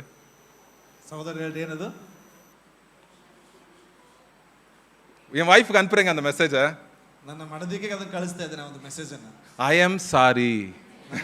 ಐ ಆಮ್ ಸಾರಿ ಎಂಬುದಾಗಿ. ஐ ஆம் சாரி, வெறும் சாரி இல்ல, நான் சாரி அப்படின்னு சொல்றேன். ಅಲ್ಲಿ ನಾನು ಕ್ಷಮೆನ ಕೇಳ್ತೇನೆ ಎಂಬುದಾಗಿ. சாரி அப்படின்னு சொல்றதுல எங்க பிள்ளைங்க சொல்லுவாங்க சாரி அப்படின்னு சொல்லிடுவாங்க, அது இல்ல. ನಮ್ಮ ಮಕ್ಕಳು ಹೇಳ್ತಾರೆ ಸಾರಿ ಎಂಬುದಾಗಿ, ಅದಲ್ಲ. ஐ ஆம் சாரி, ನಾನು ಕ್ಷಮಾಪಣೆ ಕೇಳ್ತೀನಿ. அப்புறம் துக்கமா இருக்கிற ஒரு மூஞ்சி, அந்த போட்டோ மஞ்சள் கலர் மூஞ்சி வரும்ல, துக்கமா இருக்க மஞ்சள் கலர் மூஞ்சி அனுப்புறேன். ಅಲ್ಲಿ ದುಃಖವಾಗಿರ್ತಕ್ಕಂಥ ಒಂದು ಫೋಟೋವನ್ನು ಅಲ್ಲಿ ಕಳಿಸ್ತಾ ಇದ್ದೇನೆ. ஆமென். ஆண்டவர் வல்லமை தரார், ದೇವರಲ್ಲಿ ಮಹಿಮೆಯನ್ನು ತೋರಿಸ್ತಾ ಇದ್ದಾರೆ. ஆமா, நான் பலவீனன் அப்படின்னு நான் சொல்லும் போது ஆண்டவர் அவர் ஆவியினாலே, நம்மளுக்கு அன்பின் ஆவினாலே, வல்லமை நாவினாலே நம்மளை நிரப்புறார் ஆண்டவர். ನಾನು ಬಲಹೀನನು ಎಂಬುದಾಗಿ ತೋರಿಸುವಂತ ಸಂದರ್ಭದಲ್ಲಿ ದೇವರ ಆತನ ಕೃಪೆಯ ಮೂಲಕವಾಗಿ, ಆತನ ಪ್ರೀತಿಯ ಆತ್ಮನ ಮೂಲಕವಾಗಿ சின்ன விஷயமாவே போயிடுது. ಚಿಕ್ಕ ವಿಷಯವಾಗಿ ಹೋಗ್ತದೆ. இல்லாட்டி பெரிய மலை மாதிரி ஆயிரும். ಇಲ್ಲಾಂದ್ರೆ ದೊಡ್ಡ ಒಂದು ಬೆಟ್ಟದ ರೀತಿಯಾಗಿ ಆಗ್ತದೆ. ஒரு வருஷம் அந்த மலை போவாது. ಒಂದು ವರ್ಷ ಆದ್ರೂ ಕೂಡ ಒಂದು ಬೆಟ್ಟ ಹೋಗೋದಿಲ್ಲ. மலை பெருசாயிட்டு தான் இருக்கும் இன்னும் சில டைம். ಆ ಬೆಟ್ಟ ಇನ್ನು ಬೆಳಿತಾನೆ ಇರ್ತದೆ. ஆண்டவர் நம்மளை நிரப்புறாருங்க. ದೇವರು ನಮ್ಮನ್ನು ತುಂಬಿಸ್ತಾನೆ ಇದ್ದಾರೆ. சோ அதனால நம்ம தெரிஞ்சுக்கணும், பலவீனத்திலே யாருடைய பலன் பரிபூர்ணமா விளங்கும்? கர்த்தருடைய பலன் பரிபூர்ணமாய் விளங்கும். பலஹீனತೆಯಲ್ಲಿ ದೇವರ ಒಂದು ಬಲವು ಅದು ಪರಿಪೂರ್ಣ ಸಾಧಕವಾಗಿದೆ. அது கிரேக்க பாஷையில எப்படி சொல்லுதுன்னா, நிரப்பப்படுது, பலம் ஜாஸ்தி ஆயிட்டே போகுது. நம்ம எப்போ நான் பலவீனம் நான் சொல்றேனோ அப்ப ஆண்டவர் வர்க் பண்றதுக்கு ஸ்டார்ட் பண்றாரு என் வாழ்க்கையில. ಯಾವಾಗ ನಾನು ಬಲಹೀನನು ಎಂಬುದಾಗಿ ಹೇಳೋದಕ್ಕೆ ಪ್ರಾರಂಭಿಸ್ತೇನೋ ಆಗ ದೇವರು ಆತನ ಬಲವನ್ನು ತುಂಬಿಸುವುದಕ್ಕಾಗಿ ಪ್ರಾರಂಭವನ್ನು ಮಾಡ್ತಾರೆ. ஆண்டவர் பலவீனர்களை யூஸ் பண்றாருங்க. ದೇವರು ಬಲಹೀನರನ್ನು ಉಪಯೋಗಿಸ್ತಾ ಇದ್ದಾರೆ. பைபிள்ல நான் சொல்றேன், ஆரம்பம் முதல் முடிவு வரைக்கும் நான் சொல்றேன், ಸತ್ಯವೇದದಲ್ಲಿ ಪ್ರಾರಂಭದಿಂದ ಕೊನೆಯವರೆಗೂ ನಾನು ಹೇಳ್ತೀನಿ, பலவீனர்களை, ஒடுக்கப்பட்டவர்களை கர்த்தர் உயர்த்துகிறார். ಅಲ್ಲಿ ನೋಡ್ತೇವೆ ಬಲಹೀನರನ್ನ ಒಡೆಯಲ್ಪಟ್ಟಿರ್ತಕ್ಕಂಥವ್ರನ್ನ ದೇವರಲ್ಲಿ ಕುಡುಕಲ್ಪಟ್ಟಿದ್ದಾರೆ. ஆனா ஒரே ஒரு கண்டிஷன், ಆದ್ರೆ ಒಂದೇ ಒಂದು ಷರತ್ತು, நான் பலவீனன்னு ஒத்துக்கணும். ನಾನು ಬಲಹೀನನು ಎಂಬುದಾಗಿ ಒಪ್ಕೊಳ್ಬೇಕು. ஆண்டவரே எனக்கு நீங்க என்னக்கு ஹெல்ப் பண்ணி, என் வைஃபை நீங்க மாத்துறீங்களோ இல்லையோ, என்ன மாத்துங்க ஃபர்ஸ்ட். ನನ್ನ ಮಡದಿಯನ್ನು ಬದಲಾಯಿಸ್ತಿರಲ್ಲ, ಮೊದಲು ನನ್ನನ್ನ ಬದಲಾಯಿಸಿ. என் கணவனை மாத்துறீங்களோ இல்லையோ, என்ன மாத்துங்க ஆண்டவரே. ನನ್ನ ಗಂಡನನ್ನ ಬದಲಾಯಿಸ್ತಿರೋ ಇಲ್ವೋ, ನನ್ನನ್ನ ಬದಲಾಯಿಸಿ. ஏன்னா கண்டிப்பா சொல்றேன், என் வைஃபை மாத்துற வல்லமை எனக்கு இல்லங்க. ನನ್ನ ಹೆಂಡತಿಯನ್ನು ಬದಲಾಯಿಸುವಂತ ಶಕ್ತಿ ನನ್ನಲ್ಲಿ ಇಲ್ಲ. தேவன் என்னை மாத்துற வல்லமைக்கு வந்து தேவனுக்கு இருக்கு.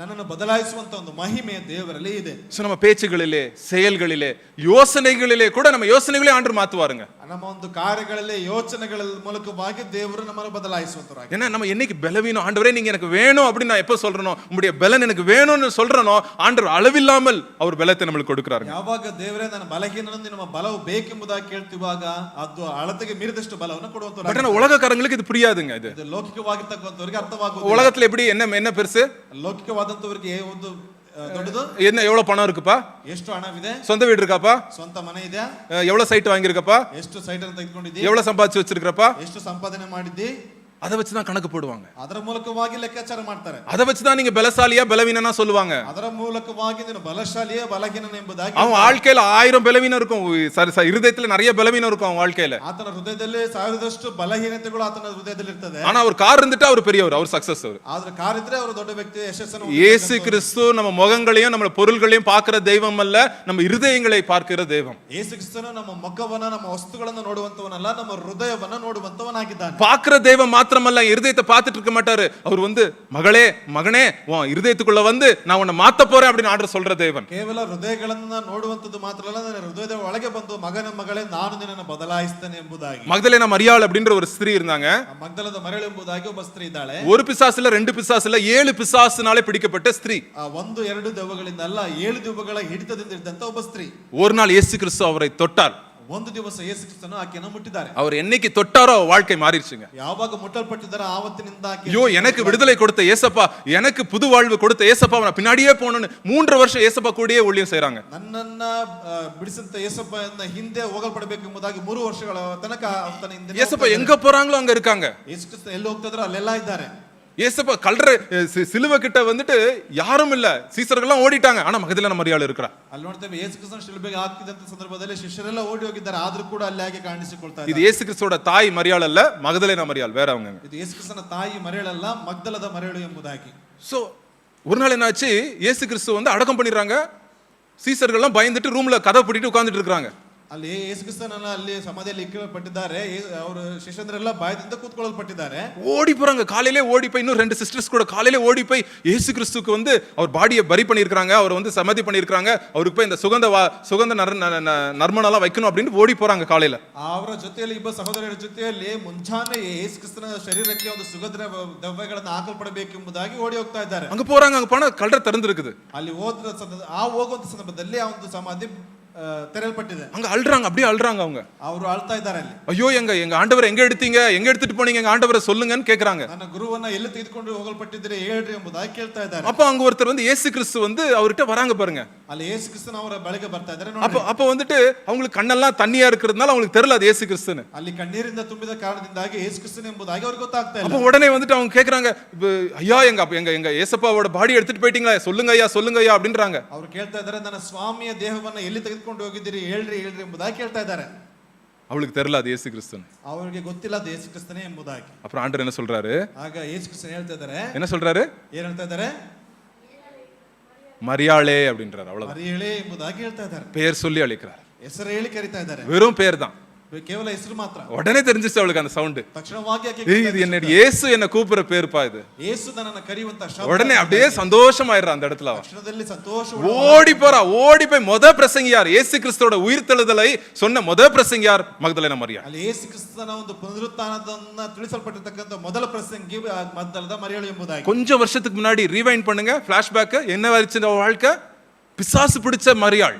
ಅಲ್ಲಿ ಸ್ವಲ್ಪ ಹಿಂದೆ ನೋಡುವಂತ ಸಂದರ್ಭದಲ್ಲಿ ದೆವ್ವಗಳ ಹಿಡಿತದಿಂದ ಇದ್ದಂತ ಮರಿಯಳು, இன்னைக்கு ஆவியினாலே நிரப்பப்பட்ட மரியாள். ಇವತ್ತು ಆತ್ಮನಿಂದ ತುಂಬಿಸಲ್ಪಟ್ಟಂತ ಮರಿಯಳು. ஆண்டவர் யாரை வேணா மாத்த முடியுங்க. ದೇವರು ಯಾರನ್ನು ಬೇಕಾದ್ರೂ நம்ம ಬದಲಾಯಿಸಬಹುದು. எந்த பலவீனத்துல இருக்கிறோம், எந்த பிரச்சனையில இருக்கோம், கர்த்தர் நம்மள மாத்த முடியும். ಯಾವ ಬಲಹೀನತೆಯಲ್ಲಿ ಯಾವ ಸಮಸ್ಯೆಯಲ್ಲಿ ಇದ್ರೂ ಕೂಡ ದೇವರು ನಮ್ಮನ್ನ ಬದಲಾಯಿಸುವ. வெளியே நீங்க சிரிச்சிட்டு இருக்கலாம், உள்ள நீங்க ஏதோ வேதனை அனுபவிச்சு கொண்டு இருக்கலாம். ಹೊರಗಡೆ ನೀವು ನಗ್ತಾ ಇರಬಹುದು, ಆದ್ರೆ ಆಂತರಿಕದಲ್ಲಿ ನೀವು ಯಾವುದೋ ಒಂದು ವೇದನೆಯಲ್ಲಿ ಕೂಡಿರಬಹುದು. சில பேர் சில கெட்ட பழக்கங்களே மாட்டிக்கொண்டு இருக்கலாம். ಕೆಲವರು ಕೆಟ್ಟ ಚಟಗಳಲ್ಲಿ ನೀವು ஐயோ ಬದಲಾಕೊಂಡಿರಬಹುದು. பிரதர் என்னால வெளியே வர முடியல நீங்க சொல்லலாம். ನನ್ನಿಂದ ಹೊರಗಡೆ ಬರುವುದಕ್ಕೆ ಆಗ್ತಲ್ಲ ಸಹೋದರ ಎಂಬುದಾಗಿ ಹೇಳ್ಬಹುದು. கர்த்தருடைய பலத்தை வந்து தரக்குறைவா நினைக்காதீங்க, ஆண்டவருடைய பலத்தை. ದೇವರ ಬಲವನ್ನ ನೀವು ಕೇವಲವಾಗಿ ನೀವು ಅಂದುಕೊಳ್ಳಬೇಡಿ. இயேசு கிறிஸ்துவோட ரத்தம் வந்து சாதாரணமானதல்ல. ಯೇಸು ಕ್ರಿಸ್ತನ ರಕ್ತ ಸಾಧಾರಣವಾದಂತದಲ್ಲ.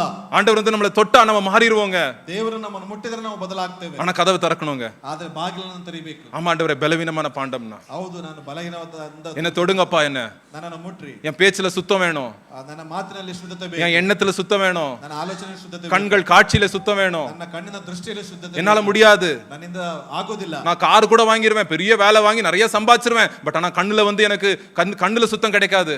ನಾನು ದೊಡ್ಡ ಕಾರುಗಳನ್ನ ಅಥವಾ ದೊಡ್ಡ ಮನೆಯನ್ನು ತೆಗೆದುಕೊಳ್ತೇನೆ, ಆದ್ರೆ ಕಣ್ಣಿನ ಒಂದು ಶುದ್ಧತೆ ನಾನು ಕಾಣುವುದಿಲ್ಲ. அப்ஸ்டர் வீடு கட்டுவேன் நானு, பட் ஆனா எனக்கு சில காரியங்களே தோல்வி ஆயிடுறேன். ಆ ಮೇಲಂತಸ್ತಿನ ಮನೆಗಳನ್ನ ಕಟ್ತಾ ಇದ್ರೆ, ಆದ್ರೆ ಕೆಲವು ಕಾರ್ಯಗಳಲ್ಲಿ ನನ್ನ ಸೋಲನ್ನು ಅನುಭವಿಸ್ತಾ ಇದ್ದೇನೆ. ஆண்டவர் சொல்றாரு, என் கிருபை உனக்கு போதும். ದೇವರು ಹೇಳ್ತಾ ಇದ್ದಾರೆ, ನನ್ನ ಕೃಪೆ ನನಗೆ ಸಾಕು. உன்னுடைய பலவீனத்திலே என்னுடைய பலன் பரிபூர்ணமாய் விளங்கும் அப்படின்னு ஆண்டு சொல்றாரு. ನಿನ್ನ ಬಲಹೀನತೆಯಲ್ಲಿ ನನ್ನ ಬಲವು ಪರಿಪೂರ್ಣ ಸಾಧಕವಾಗ್ತದೆ ಎಂಬುದಾಗಿ. சோ அதனால என்ன பண்றாரு அப்போஸ்தலன் பவுல், ಆ ಕಡೆದಿಂದಾಗಿ ಅಪೊಸ್ತಲ ಪೌಲನು, நீ என்ன வேணா சொல்லிக்கப்பா என்ன பத்தி, ನನ್ನ ಕುರಿತಾಗಿ ನೀವು ಏನ್ ಬೇಕಾದ್ರೂ நான் உன்னை நேசிக்க தான் போறேன், ನಾನು ನಿಮ್ಮನ್ನ ಪ್ರೀತಿಸುವುದಕ್ಕಿದ್ದೇನೆ, நீங்க யார் என்ன பாடு வந்தாலும் ஊழிய பாடு வந்தாலும் பரவாயில்ல, ಸೇವೆಯಲ್ಲಿ ಯಾವುದೇ ಕಷ್ಟ ಅಪಾಯಗಳು ಕೂಡ ಬಂದರೂ ಪರವಾಗಿಲ್ಲ, நீ என்ன குள்ளேனே சொல்லிட்டு போ, ನೀನು ಕುಳ್ಳ ಎಂಬುದಾಗಿ ಹೇಳಿ ಕೂಡ ಹೋಗು, நான் பேச தெரியலன்னு சொல்லிட்டு போ பரவாயில்ல, நீ ನನಗೆ ವಾಕ್ಚಾತುರ್ಯ ಎಂಬುದಾಗಿ ಹೇಳಿದ್ರು ಕೂಡ ಪರವಾಗಿಲ್ಲ, என்னுடைய பலவீனத்துல தானே தேவன் வல்லமையாய் வந்திருக்கிறாரே, ನನ್ನ ಬಲಹೀನತೆಯಲ್ಲಿ ದೇವರ ಮಹಿಮೆಯಾಗಿ ಬರಲ್ಪಟ್ಟಿದ್ದಾರೆ, அது எனக்கு போதும் அப்படின்றாரு அவர். ಅದು ನನಗೆ ಸಾಕು சோ ಎಂಬುದಾಗಿ. அதனால அந்த 9வது வசனத்துல என்ன பண்றாரு, பலவீனத்திலே என் பலன் பூர்ணமாய் விளங்கும். அப்புறம் என்ன சொல்றாரு, ஆகையால் கிறிஸ்துவின் வல்லமை என்மேல் தங்கும்படி என் பலவீனங்களை குறித்து நான் மிகவும் என்ன பண்றேன், சந்தோஷமா மேன்மை பாராட்டுறேன். நான் எனக்கு பிரச்சனையே இல்லப்பா, என்ன பத்தி நான் வீக்கா நினைக்கிறது எனக்கு தப்பே இல்லை, ஏன்னா அந்த வல்லமையை ருசி பார்த்துட்டே இருக்கிறேன், அந்த பலத்தை நான் ருசி பார்த்துட்டே இருக்கிறேன் அப்படின்னு சொல்றாரு. ನನ್ನ ಕುರಿತಾಗಿ ವೀಕ್ ಎಂಬುದಾಗಿ ಹೇಳಿದ್ರು ಕೂಡ ಪರವಾಗಿಲ್ಲ, ನನ್ನ ಕುರಿತಾಗಿ ನನ್ನ ಒಂದು ನಿರ್ಬಲಾವಸ್ಥೆಯ ಕುರಿತಾಗಿ ನಾನು ಬಹಳ ಸಂತೋಷ ಪಡುವಂತ ವ್ಯಕ್ತಿ. நீங்க என்னைக்கு நம்ம பலவீனன்னு ஒத்துக்கிறீங்களோ யாரோட வல்லமை உங்க கூட தங்கி இருக்கும், ಯಾವಾಗ ನೀವು ಬಲಹೀನ ಎಂಬುದಾಗಿ ಹೇಳ್ಕೊಳ್ತೀರೋ ಅವಾಗ ಯಾವ ಒಂದು ಮಹಿಮೆ ನಿಮ್ಮಲ್ಲಿ ಉಳಿದುಕೊಳ್ತದೆ.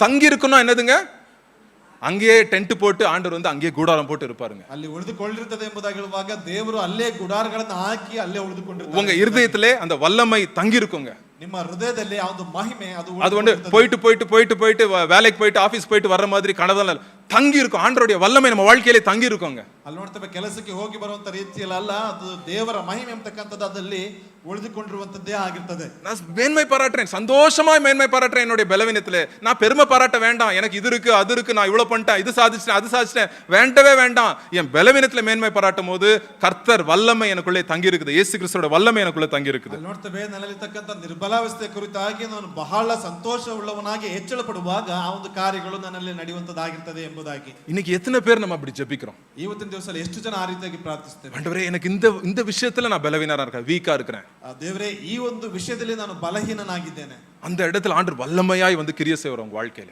ಆ ಒಂದು ಭಾಗದಲ್ಲಿ ದೇವರ ಒಂದು ಮಹಿಮೆಯ ಮೂಲಕವಾಗಿ ಕಾರ್ಯಗಳನ್ನು ಮಾಡ್ತಾರೆ. ஒரு காலத்துல வந்து எனக்கு இந்த குறை சொல்ற புத்தி ரொம்ப சாதாரணமா இருக்கும். ಆ ಒಂದು ದಿವಸಗಳಲ್ಲಿ ಒಂದು ಕೊರತೆಗಳನ್ನು ಹೇಳ್ತಕ್ಕಂಥ ಬುದ್ಧಿ ಸಾಧಾರಣವಾಗಿತ್ತು.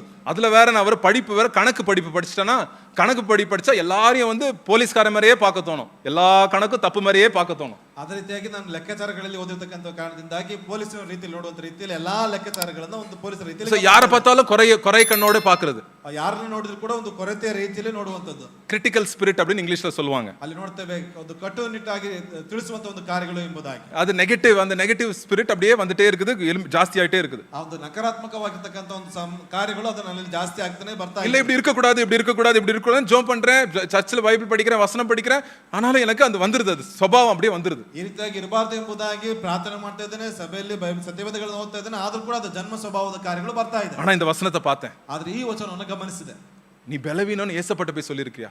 ನೀನು ಬಲಹೀನನು ಎಂಬುದಾಗಿ ಯೇಸು ಕ್ರಿಸ್ತನ ಬಳಿಗೆ ಹೋಗಿ ಹೇಳಿದ್ದೀಯಾ? ஆண்டவர்ட்ட போய் சொன்னேன், ஆண்டவரே இது அசிங்கமான பழக்கம் என் வாழ்க்கையில இருக்கு, மற்றவர்களை குறை சொல்ற பழக்கம், ஆண்டவரே அதுல என்ன விடுதலை கொடுங்கப்பா, என்னால முடியலப்பா அது அப்படின்னு சொல்றேன்.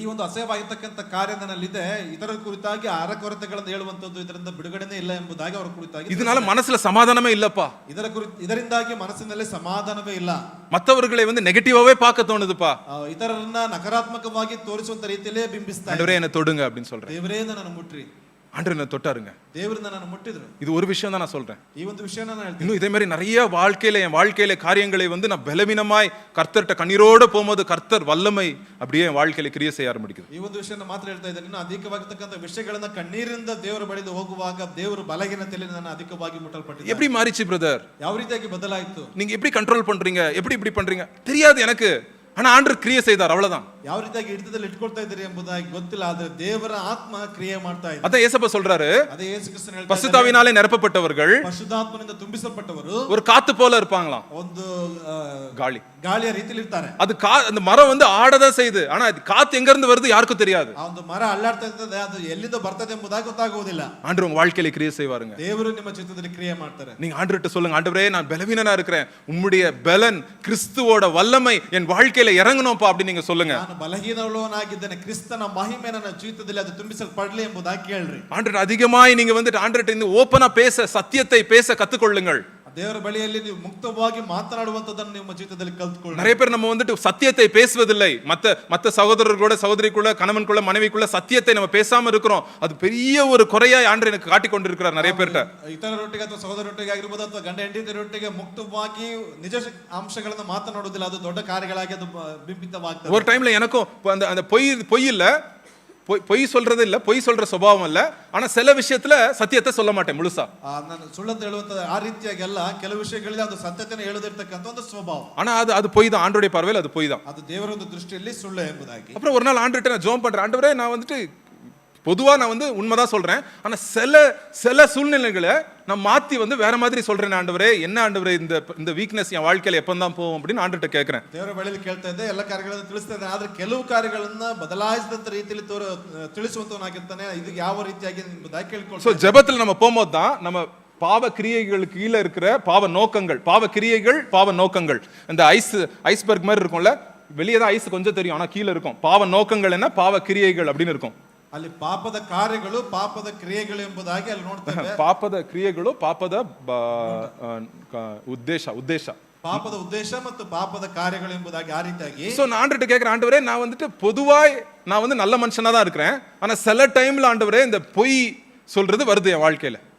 ನಾನು ಒಳ್ಳೆಯವನಾಗಿದ್ದೇನೆ, ಆದ್ರೆ ಕೆಲವು ಸಂದರ್ಭಗಳಲ್ಲಿ ಸುಳ್ಳನ್ನು ಹೇಳ್ತಕ್ಕಂತ ವ್ಯಕ್ತಿಗಳಾಗಿರ್ತದೆ. அப்ப ஆண்டவர் அன்னைக்கு எனக்கு சொல்றாரு, ಆಗ ದೇವರು ನನಗೆ ಹೇಳ್ತಾ ಇದ್ದಾರೆ, உன்னுடைய பாவ எதுக்குன்னா இங்க நீ வந்து சமாளிக்க பாக்குற அப்படின்னு ஆண்டவர் சொல்றாரு. ಅದನ್ನು ನೀವು ಸಮಜಾಯಿಸಿ ಹೇಳುವುದಕ್ಕೆ நீ அந்த சூழ்நிலையை சமாளிக்க பாக்குற, அதனால என்ன பண்ணுது, உன் வாயில இருந்து உண்மை வர மாட்டேங்குது அப்படின்னு ஆண்டவர் சொல்றாரு. ಆ ಪರಿಸ್ಥಿತಿಯಲ್ಲಿ ನೀವು ಸಮಜಾಯಿಸಿ ಕೊಡುವುದಕ್ಕಾಗಿ ಹೇಳ್ತಾ ಇದ್ದೆ, ಆ ಕಾರಣದಿಂದಾಗಿ ಅದು ಸತ್ಯತೆ. சோ இந்த சமாளிக்கிற சுபாவம் இருக்கிறதுனால பொய் சொல்ற வாயில இருந்து பொய் வருது அப்படின்னு ஆண்டவர் சொல்றாரு. ಅಲ್ಲಿ ಸಮಜಾಯಿಸಿ ಹೇಳುವುದ ಕಾರಣದಿಂದಾಗಿ ಆ ಒಂದು ನಿಜಾಂಶವಾದ ಹೊರಗಡೆ ಬರುವುದಕ್ಕಂತದ್ದಾಗಿದೆ. சோ ஆண்டவர்ட்ட அன்னைக்கு நான் கண்ணீரோட ஜெபிச்சேன். நான் ಆವತ್ತು ನಾನು ಕಣ್ಣೀರಿಂದ ದೇವರಲ್ಲಿ ಪ್ರಾರ್ಥನೆ, ஆண்டவரே எனக்கு உண்மைதான் ஆண்டவரே சொல்லணும், ದೇವರೇ ನಾನು ನಿಜಾಂಶವನ್ನು ಹೇಳಬೇಕು, எவ்வளவு லாஸ் ஆனாலும் பரவாயில்ல, ಎಷ್ಟು ಲಾಸ್ ಆದ್ರೂ ಕೂಡ ಪರವಾಗಿಲ್ಲ, எனக்கு அவமானம் ஆனாலும் பரவாயில்ல, ನನಗೆ ಅವಮಾನ ಆದ್ರೂ ಕೂಡ நான் ಪರವಾಗಿಲ್ಲ, உண்மைதான் சொல்லணும் ஆண்டவரே, ನಾನು ನಿಜಾಂಶವನ್ನು ಹೇಳಬೇಕು, அதனால எனக்கு காசு பணம் போனாலும் பரவாயில்ல, ಅದರಿಂದ ನನಗೆ ಹಣ ಹೋದ್ರೂ ಕೂಡ ಪರವಾಗಿಲ್ಲ, நான் உண்மையா இருக்கணும் ஆண்டவரே, ನಾನು ನಿಜವುಳ್ಳವನಾಗಿ கொஞ்சம் கூட மறைச்சிடக்கூடாது, கொஞ்சம் கூட மறைச்சிடக்கூடாது ಸ್ವಲ್ಪವೂ ಕೂಡ ಮರೆಮಾಚಬಾರದು அப்படின்னு ஆண்டவர்ட்ட நான் ரொம்ப நான் கேட்டுக்கிட்டேன், பலவீனத்தை ஒத்துக்கிட்டேன் ஆண்டவர்ட்ட. ದೇವರ ಬಳಿಯಲ್ಲಿ ನನ್ನ ಬಲಹೀನತೆಯನ್ನು ನಾನು ಒಪ್ಪಿಕೊಂಡೆ. சமாளிக்கிற நீ அப்படின்னு ஆண்டவர் சொல்றாரு.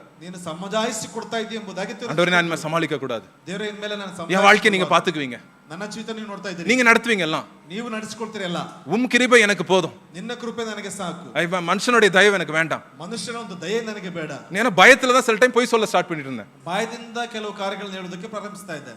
அன்னைக்கு ஆண்டவர் விடுதலை கொடுத்தார். ದೇವರು ಅವತ್ತು ನನಗೆ ಬಿಡುಗಡೆಯನ್ನು ಕೊಟ್ಟರು. ஆனாலும் சில டைம் வந்து வாயிலிருந்து சில பொய் காரியங்கள் வர தோணும், டக்குன்னு உடனே கரெக்ட் பண்றதுக்கு ஆண்டவர் கிருபை கொடுக்கிறார். ಆದ್ರೂ ಕೂಡ ತಪ್ಪಾದಂತ ಕಾರ್ಯಗಳು ಬಾಯಲ್ಲಿ ಬರುವುದು ಕೂಡ ಅದನ್ನ ತಿದ್ದುಕೊಳ್ಳುವುದಕ್ಕೆ ದೇವರು ಸರಿಯಾದ ಕಾರ್ಯಗಳು. எப்ப எனக்கு இந்த விடுதலை வந்துச்சு, ಯಾವಾಗ ಒಂದು ಬಿಡುಗಡೆ ಬಂತು, அந்த பலவீனம்ன்ற கதவை நான் திறக்கிறேன் ஆண்டவர்ட்ட. ಬಲಹೀನತೆ ಎಂಬತಕ್ಕಂತ ಕದವನ್ನ ನಾನು ತೆರೆಯಲ್ಪಡ್ತಾ ಇದ್ದೇನೆ. அப்ப ஆண்டவர் வந்து நம்மள நிரப்புறாருங்க. ಆಗ ದೇವರು ನಮ್ಮನ್ನು ತುಂಬಿಸ್ತಾ ಇದ್ದಾರೆ. இல்லாட்டி நான் கதவை மூடிட்டேன்னா நான் சமாளிச்சுட்டே தான் இருக்கணும். நான் வந்துட்டு சமாளிக்கிறது இவங்ககிட்ட சொல்லணும், பிரதர்ட்ட ஒன்று சொல்லணும், சிஸ்டர்ட்ட ஒன்று சொல்லணும், அவங்ககிட்ட ஒன்று சொல்லணும், இவங்ககிட்ட ஒன்று சொல்லணும், அப்புறம் யார்கிட்ட என்னென்ன சொன்னேன்னா அதை ஞாபகம் வச்சுக்கணும். அது இன்னும் ரொம்ப மோசம். பொய் சொல்றதுல ரொம்ப மோசமானது அதான், ஞாபகம் ரொம்ப ಜಾಸ್ತಿ வேணும் பொய் ಆ சொல்லணும். ಬಲಹೀನತೆಯನ್ನು ನಾನು ತೆಗೆದುಕೊಳ್ಳದೆ ಇದ್ರೆ ಕೂಡ ಒಬ್ಬರ ಬಳಿಯಲ್ಲಿ ಏನನ್ನ ಹೇಳಿದೆ, ಇನ್ನೊಬ್ಬರ ಬಳಿಯಲ್ಲಿ ಏನ್ ಹೇಳಿರ್ತಕ್ಕಂಥ ವಿಚಾರಗಳನ್ನ ಜ್ಞಾಪಕದಲ್ಲಿ ಇಟ್ಕೊಳ್ಬೇಕಾಗಿರ್ತಕ್ಕಂಥ ಒಂದು ಕಾರ್ಯವು ಅದು ಬಹಳ ಕಷ್ಟವಾದದ್ದು ಎಂಬುದಾಗಿ. ரொம்ப டென்ஷனான வாழ்க்கைங்க அது. ತುಂಬಾ ಟೆನ್ಷನ್ ಆಗಿರ್ತಕ್ಕಂಥ ಒಂದು ಜೀವಿತ ಅದು. ஆண்டர்ட்ட விடுங்க ஃப்ரீயா. ದೇವರ ಬಳಿಯಲ್ಲಿ ನೀವು ಮುಕ್ತವಾಗಿ ಬಿಡಿ. ஆண்டவர் உங்க வாழ்க்கையை மாத்துவார் பாருங்க. ದೇವರು ನಿಮ್ಮ ಜೀವಿತನ ಬದಲಾಯಿಸ್ತಾರೆ. ஆண்டவருடைய பலவீனத்திலே அவருடைய பலன் பரிபூர்ணமாய் விளங்குங்க.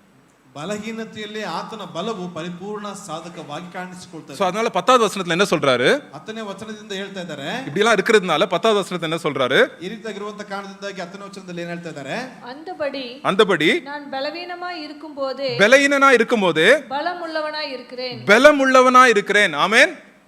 நான் பலவீனனா இருக்கும்போதே நான் என்னவா இருக்கிறேன், பலமுள்ளவனா இருக்கிறேன் அப்படின்னு சொல்றார். ಯಾವಾಗ ನಾನು ನಿರ್ಬಲನಾಗಿದ್ದೇನೋ ಆವಾಗಲೇ ಬಲವುಳ್ಳವನಾಗಿದ್ದೇನೆ ಎಂಬುದಾಗಿ ಹೇಳ್ತಾ ಇದ್ದಾನೆ. இதுதான் கிறிஸ்தவ வாழ்க்கையோட சீக்ரெட்டுங்க. ಇದೇ ಕ್ರಿಸ್ತಿಯ ಜೀವಿತದ ಒಂದು ರಹಸ್ಯ. ஏன்னா உலகத்துக்கு பலவீனமா இருக்கிறது தோல்வி அப்படின்னா எல்லாரும் கேலி கிண்டல் பண்ணுவாங்க, ஆனா கிறிஸ்தவன் அப்படி அல்ல. ಅಲ್ಲಿ ಲೌಕಿಕವಾಗಿ ಬಲಹೀನತೆ ಉಳ್ಳವನಾಗಿದ್ದಾನೆ ಎಂಬುದಾಗಿ ಹೇಳುವಾಗ ಎಲ್ಲರೂ ಅಲ್ಲಿ ಒಂದು ರೀತಿಯಾಗಿ ಅಪಹಾಸ್ಯಕ್ಕೆ ಒಳಪಡಿಸ್ತಾರೆ. ಆದ್ರೆ ಕ್ರಿಸ್ತಿಯ ಜೀವಿತದಲ್ಲಿ ಆ ರೀತಿಯಾಗಲ್ಲ. சோ ஒருவேளை ஆண்டவர் வந்து உங்களுடைய வந்து தாழ்மையான நிலைமையில ஆண்டவர் உங்களை கொண்டு போயிட்டு இருக்கிறார்னா கர்த்தருக்கு ஸ்தோத்திரம் அப்படின்னு சொல்லுங்க. ಅದು ತಾಳ್ಮೆಯ ಮೂಲಕವಾಗಿ ನಿಮ್ಮ ಜೀವಿತವನ್ನು ತೆಗೆದುಕೊಂಡು ಹೋಗ್ತಾ ಇದ್ದಾರೆ ಅಂದ್ರೆ ದೇವರಿಗೆ ನೀವು ಸ್ತೋತ್ರಗಳನ್ನ ಹೇಳಬೇಕು. பலவீனமான சில சூழ்நிலைகளை ஆண்டவர் உங்களை கொண்டு போயிட்டு இருக்கிறாருன்னா கர்த்தருக்கு நன்றி சொல்லுங்க. ಬಲಹೀನತೆಯ ಕಾರ್ಯಗಳಲ್ಲಿ ತೆಗೆದುಕೊಂಡು ಹೋಗ್ತಾ ಇದ್ದಾರೆ ಅಂದ್ರೆ ನೀವು ದೇವರಿಗೆ ಕೃತಜ್ಞತೆಯನ್ನು ತಿಳಿಸಬೇಕು. ஏன்னா நான் சொன்ன போல பலவீனமா இருக்கிற நேரத்துல தான் எனக்கு ஆண்டு நிறைய பாடங்களை கற்றுக் கொடுக்கிற நேரமா இருந்தது. ಬಲಹೀನತೆಯ ಸಂದರ್ಭದಲ್ಲಿ ದೇವರು ಅನೇಕ ರೀತಿಯಾಗಿರ್ತಕ್ಕಂಥ ಪಾಠಗಳನ್ನು ಕಲಿಸಿಕೊಡುವಂತ ವಿಷಯಗಳಾಗಿದೆ. ஆவியானவர் நம்ம கூட ஜெபம் பண்ணும்போது ஆவியானவர் நம்ம பலவீனத்திலே அவர் என்ன பண்றாரா, அவர் ஜெபிக்கிறாராங்க. ಆ ಬಲಹೀನತೆಯಲ್ಲಿ ನಾವುಗಳು ಪ್ರಾರ್ಥಿಸುವಂತ ಸಂದರ್ಭದಲ್ಲಿ ಪರಿಶುದ್ಧಾತ್ಮನ ಒಂದು ಪ್ರಾರ್ಥನೆಗಳನ್ನು ಮಾಡುವಂತನಾಗಿರ್ತಾನೆ. ரோமர் 8வது அதிகாரம் 26வது வசனம். ರೋಮಪುರದವರಿಗೆ 8ನೇ ಅಧ್ಯಾಯ 21ನೇ ವಚನ. ரோமர் 8:26 நினைக்கிறேன். 26. அந்தபடியே ஆவியானவரும் நமது பலவீனங்களில் நமக்கு உதவி செய்கிறார், நம்மளுக்கு உதவி செய்கிறாரு. நாம் ஏற்றபடி வேண்டிக் கொள்ள வேண்டியது இன்னது என்று அறியாமல் இருக்கிறபடியால் ஆவியானவர் தாமே வாக்கு கடங்காத பெரு மூச்சுகளோடு நமக்காக வேண்டுதல் செய்கிறார். ஆவியானவர் வாக்கு கடங்காத நம்மளுக்கு புரியாத பாஷையிலே ஆண்டவர் நம்மளுக்கு வேண்டுதல் செய்ய கொண்டாரு. ஆவியானவர் நமக்கு ಅಲ್ಲಿ ಪರಿಶುದ್ಧಾತ್ಮನು ಅಲ್ಲಿ ಮಾತಿನಿಲ್ಲದತಕ್ಕಂತ ನರಳಾಟದಿಂದ ಅವರು ನಮಗಾಗಿ ಬೇಡಿಕೊಳ್ಳುವಂತವನಾಗಿದ್ದಾರೆ. ಸೋ ಯಾರಾದ್ರೂ ಬಲವೀನமான பாதையில் ஆண்டவர் கொண்டு போயிட்டு இருக்காரா அவங்கள? ಯಾವುದಾದ್ರೂ ಬಲಹೀನತೆ ಒಂದು ಮಾರ್ಗದಲ್ಲಿ ದೇವರು ತೆಗೆದುಕೊಂಡು ಹೋಗ್ತಾ ಇದ್ದಾರಾ? நீங்க ஆண்டவர் ஆவியானவர் உங்களுக்குள்ள இருக்காருங்க. ಪರಿಶುದ್ಧಾತ್ಮನು ನಿಮ್ಮ ಜೊತೆಯಲ್ಲಿ ಇದ್ದಾರೆ. அவர் உங்க கூட ஜெபிச்சிட்டு இருக்காரு. ದೇವರು ಪರಿಶುದ್ಧಾತ್ಮ ನಿಮ್ಮ ಜೊತೆಯಲ್ಲಿ நான் மாத்திரம் தான் ஜெபம் பண்றேன், நான் மாத்திரம் ஜெபம் பண்றேன், தயவு செய்து யாரும் நினைக்காதீங்க அப்படி. நான் மாத்திரம் ಪ್ರಾರ್ಥಿಸ್ತಾ ಇದ್ದೇನೆ, ನಾನು ಮಾತ್ರ ಪ್ರಾರ್ಥಿಸ್ತಾ ಇದ್ದೇನೆ ಎಂಬುದಾಗಿ ದಯವಿಟ್ಟು எப்ப நம்ம முழங்கால் போட்டு கண்ணு மூடி ஜெபிச்சிட்டு இருக்கோமோ நம்ம கூட ஜெப பார்ட்னர் யாரு? நம்மளுக்கு ஜெப பார்ட்னர் யாரு? ஆவியானவர். ಯಾವಾಗ ನಾವು ಮೊಣಕಾಲಿನಿಂದ ಪ್ರಾರ್ಥನೆಯನ್ನು ಮಾಡ್ತಾ ಇದ್ವಿ ನಮ್ಮ ಪ್ರಾರ್ಥನಾ ಜೊತೆಗಾರನಾಗಿ ಪರಿಶುದ್ಧಾತ್ಮನ ಜೊತೆಲಿ ಇರ್ತಾನೆ. சரி, நம்ம ஹாஸ்டல்ல பிள்ளைங்களுக்கு எல்லாத்துக்கும் ஏசப்பா சொல்லிருங்க அப்படின்னு சொல்லி கொடுத்துருக்காங்க நினைக்கிறேன். யார் நம்ம கூட ஜெபம் பண்றாருன்னா ஏசப்பா அப்படின்னு சொல்லிடுறாங்க. ಯಾರು ನಮ್ಮ ಜೊತೆಲಿ ಪ್ರಾರ್ಥನೆ ಮಾಡ್ತಿದ್ದಾರೆ ಎಂಬುದಾಗಿ ಹೇಳಿದ ತಕ್ಷಣವಾಗಿ ಏಸಪ್ಪ ಎಂಬುದಾಗಿ ಹೇಳ್ತಾರೆ. கரெக்ட் தான். ஆண்டவர் நம்ம கூட, ஆவியானவர் நம்ம கூட ஜெபிக்கிறாருங்க. ಪರಿಶುದ್ಧಾತ್ಮನು ನಮ್ಮ ಜೊತೆಯಲ್ಲಿ ಪ್ರಾರ್ಥಿಸ್ತಾನೆ. சில டைம் வாயில இருந்து வார்த்தைகள் வராது, என்ன ஜெபிக்கணும்னே தெரியாது, இது சரியான ஜெப குறிப்பான கூட நமக்கு தெரியாதுங்க. ಕೆಲವು ಸಂದರ್ಭಗಳಲ್ಲಿ ಏನನ್ನ ಪ್ರಾರ್ಥಿಸಬೇಕು ಎಂಬತಕ್ಕಂತ ಪ್ರಾರ್ಥನಾ ಮನವಿಗಳು ಕೂಡ ಒಂದು ಬಾಯಿಗಳಿಂದ ಬರುತ್ತಾ ಇರುವುದಿಲ್ಲ. ஆண்டவரே எனக்கு இது வேணும் அப்படி நம்ம ஜெபிக்க தெரியாது. ஒரு வருஷம் கழிச்சு எனக்கு என்ன வேணும்னு எனக்கு நிஜமா இன்னைக்கே தெரியாது. ಒಂದು ವರ್ಷದ ನಂತರವಾಗಿ ಏನ್ ಬೇಕೆಂಬುದಾಗಿ ನಿಜವಾಗಿ ನಮಗೆ ಗೊತ್ತಾಗ್ತಾ ಇರುವುದಿಲ್ಲ. ஆனா ஆவியானவருக்கு தெரியும். ಆದ್ರೆ ಪರಿಶುದ್ಧಾತ್ಮನಿಗೆ ಗೊತ್ತಿದೆ. ஆண்டவரே நீங்க எனக்காக ஜெபிக்கிறீங்க, ದೇವರೇ ನೀವು ನನಗಾಗಿ ಪ್ರಾರ್ಥಿಸ್ತಾ பெருமூச்சோட நீங்க ஜெபிக்கிறீங்க, ಅಲ್ಲಿ ಪೂರ್ಣ ವಿಶ್ವಾಸದಿಂದ ಪ್ರಾರ್ಥಿಸ್ತಾ ಇದ್ದೀರಿ. ஆண்டவரೇ நீங்க என்னோட நீங்க ஆண்டவரே என் பலவீனத்திலே நீங்க ஜெபிக்கிறேன்னு சொல்லி இருக்கீங்க. ಬಲಹೀನತೆಯಲ್ಲಿ ನೀವು ಪ್ರಾರ್ಥಿಸ್ತೀರಿ ಎಂಬುದಾಗಿ ಹೇಳಿದ್ದೀರಿ. அதான் ஆண்டவர் அவ்வளவு வல்லமையா நம்ம வாழ்க்கையில கிரியை செய்வார். ಆ ಕಾರಣದಿಂದಾಗಿ ಅಷ್ಟು ಮಹಿಮೆ ಮೂಲಕವಾಗಿ ನಮ್ಮ ಜೀವಿತದಲ್ಲಿ ಕಾರ್ಯ. ஒருவேளை யாராவது இங்க இருக்கீங்க, நீங்க ಒಂದು ವೇಳೆ ಯಾರಾದರೂ ಇಲ್ಲಿ ಇದ್ದೀರಿ ಅಂದ್ರೆ உங்க வாழ்க்கையில சில பலவீனங்கள் இருக்கு, அதுல இருந்து வெளியே வர முடியலையா? ಒಂದು ವೇಳೆ ನಿಮ್ಮಲ್ಲಿ ಬಲಹೀನತೆಗಳು ಇದೆ, ಅದರಿಂದ ಹೊರಗಡೆ ಬರೋದಕ್ಕೆ ಆಗ್ತಾ ಇಲ್ವಾ? நீங்க நிறைய மெசேஜ் கேட்டீங்க, நிறைய பாட்டு கேட்டுட்டீங்க, நிறைய சர்ச்சுக்கெல்லாம் அட்டெண்ட் பண்ணிட்டீங்க, ಅನೇಕ ಹಾಡುಗಳನ್ನ ಕೇಳಿದಿರಿ, ಉಪದೇಶಗಳನ್ನ ಕೇಳಿದಿರಿ, ಸಭೆಯ ಕಾರ್ಯಗಳಲ್ಲಿ ಭಾಗವಹಿಸಲ್ಪಟ್ಟಿದ್ದೀರಿ. ஒருவேளை ஏதாவது உங்களுக்கு இருக்குதுன்னா நான் இன்னைக்கு சர்ச் முன்னாடி நின்னு சொல்றேன், பிரதர்ஸா இருந்தா என்கிட்ட நீங்க மெசேஜ் அனுப்புங்க, சிஸ்டர்ஸா இருந்தா எங்க வைஃப்ட்ட நீங்க பேசுங்க. ಒಂದು ವೇಳೆ ಸಹೋದರರಾಗಿದ್ರೆ ನನ್ನ ಬಳಿಗೆ ಒಂದು ಮೆಸೇಜ್ ಸಂದೇಶವನ್ನು ಕಳಿಸಿಕೊಡ್ರಿ. ಸ್ತ್ರೀಯರಾಗಿದ್ರೆ ನಮ್ಮ ಅಣ್ಣನವರ ಮಡಿದೇವರ ಬಳಿಯಲ್ಲಿ ನೀವು ಒಂದು ಉಪದೇಶಗಳನ್ನ ಕಳಿಸಿಕೊಡ್ರಿ.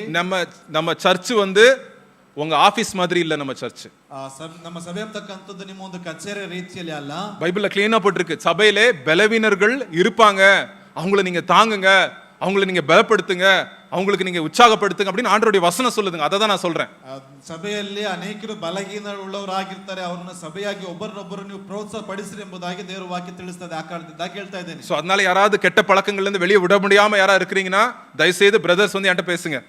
ಕೆಟ್ಟ ಚಟಗಳಿಂದ ಯಾರಾದರೂ ಬಿಡುಗಡೆನ ಹೊಂದಿರತಕ್ಕಂತ ಸಂದರ್ಭದಲ್ಲಿ ಇದ್ರೆ ದಯವಿಟ್ಟು ಸಹೋದರರು ನನ್ನ ಬಳಿಗೆ ಬಂದು ಮಾತನಾಡಿ. அதனால நீங்க பாடு மேல பாடுபட்டு அதனால அடி மேல அடி வாங்கிட்டு இருக்கீங்கன்னா தயவு செய்து நான் ஆண்டவருக்கு முன்னாடி நின்னு சொல்றேன், நீங்க தயவு செய்து பேசுங்க. நீங்க விடாதீங்க, பிசாசுக்கு இடத்தை கொடுக்காதீங்க. ಆ ಒಂದು ಕಾರ್ಯಗಳಿಂದಾಗಿ ನೀವು ಏಟಿನ ಮೇಲೆ ಏಟುಗಳನ್ನು ತಿಂತಾ ಇದ್ದೀರಾ, ಅದರಿಂದ ಬಿಡುಗಡೆ ಹೊಂದ್ತಾ ಇಲ್ಲ ಎಂಬುದಾಗಿ ಹೇಳುವಾಗ ದಯವಿಟ್ಟು ನಮ್ಮ ಬಳಿಗೆ ಬಂದು ಮಾತನಾಡ್ರಿ. ಆ ಒಂದು ಕಾರ್ಯಗಳಿಗಾಗಿ ನಾವು அதே மாதிரி சில பேர் நீங்க பண்ணியிருக்கிறீங்க ஆல்ரெடி.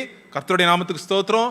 உங்களுக்கு சில விடுதலைகளை கர்த்தர் கொடுத்திருக்கிறார். ಆ ರೀತಿಯಾಗಿ ಕೆಲವರು ಮಾಡಲ್ಪಟ್ಟಿದ್ದಾರೆ. ದೇವರು ನಿಮಗಾಗಿ ಒಂದು ಬಿಡುಗಡೆಗಳನ್ನು ಕೊಡಲ್ಪಡುವವರಾಗಿರ್ತಾರೆ. கண்டிப்பா நீங்க வந்தாதான் உங்களுக்கு விடுதலை ஆகும் நான் சொல்ல வரல. ಖಂಡಿತವಾಗಿ ನೀವು ಬಂದ್ರೇನೆ ಬಿಡುಗಡೆ ಎಂಬುದಾಗಿ ನಾನು ಹೇಳೋದಕ್ಕೆ ಬರ್ತಾ ಇಲ್ಲ. தேவன் உங்ககிட்ட நீங்க தனியா ஜெபம் பண்ணும்போதே கர்த்தர் உங்க வாழ்க்கையில கிரியை செய்து உங்களை மாற்றிக்கொண்டே இருக்கிறார். ನೀವು ಏಕಾಂತವಾಗಿ ಪ್ರಾರ್ಥನೆ ಮಾಡುವಂತ ಸಂದರ್ಭಗಳಲ್ಲಿ ದೇವರು ನಿಮ್ಮ ಕಾರ್ಯಗಳಲ್ಲಿ, ನಿಮ್ಮ ಕುಟುಂಬಗಳಲ್ಲಿ ಆ ಒಂದು ಕಾರ್ಯಗಳನ್ನು ಮಾಡುವುದಕ್ಕಿದ್ದಾರೆ. பலவீனனா நம்ம போவோம் ஆண்டவர்ட்ட. ಬಲಹೀನರಾಗಿ ನಾವು ದೇವರ ಬಳಿಗೆ ಹೋಗೋಣ. நம்ம குடும்ப வாழ்க்கையில இருக்கலாம், உங்க கணவன் கிட்ட உங்களுக்கும் கணவனுக்கும் ப்ராப்ளம் இருக்கா, மனைவிக்கும் உங்களுக்கும் ப்ராப்ளம் இருக்குன்னா நீங்க உங்க பலவீனத்தை நீங்க ஃபர்ஸ்ட் ஆண்டவர்ட்ட நீங்க ஒப்பு கொடுங்க.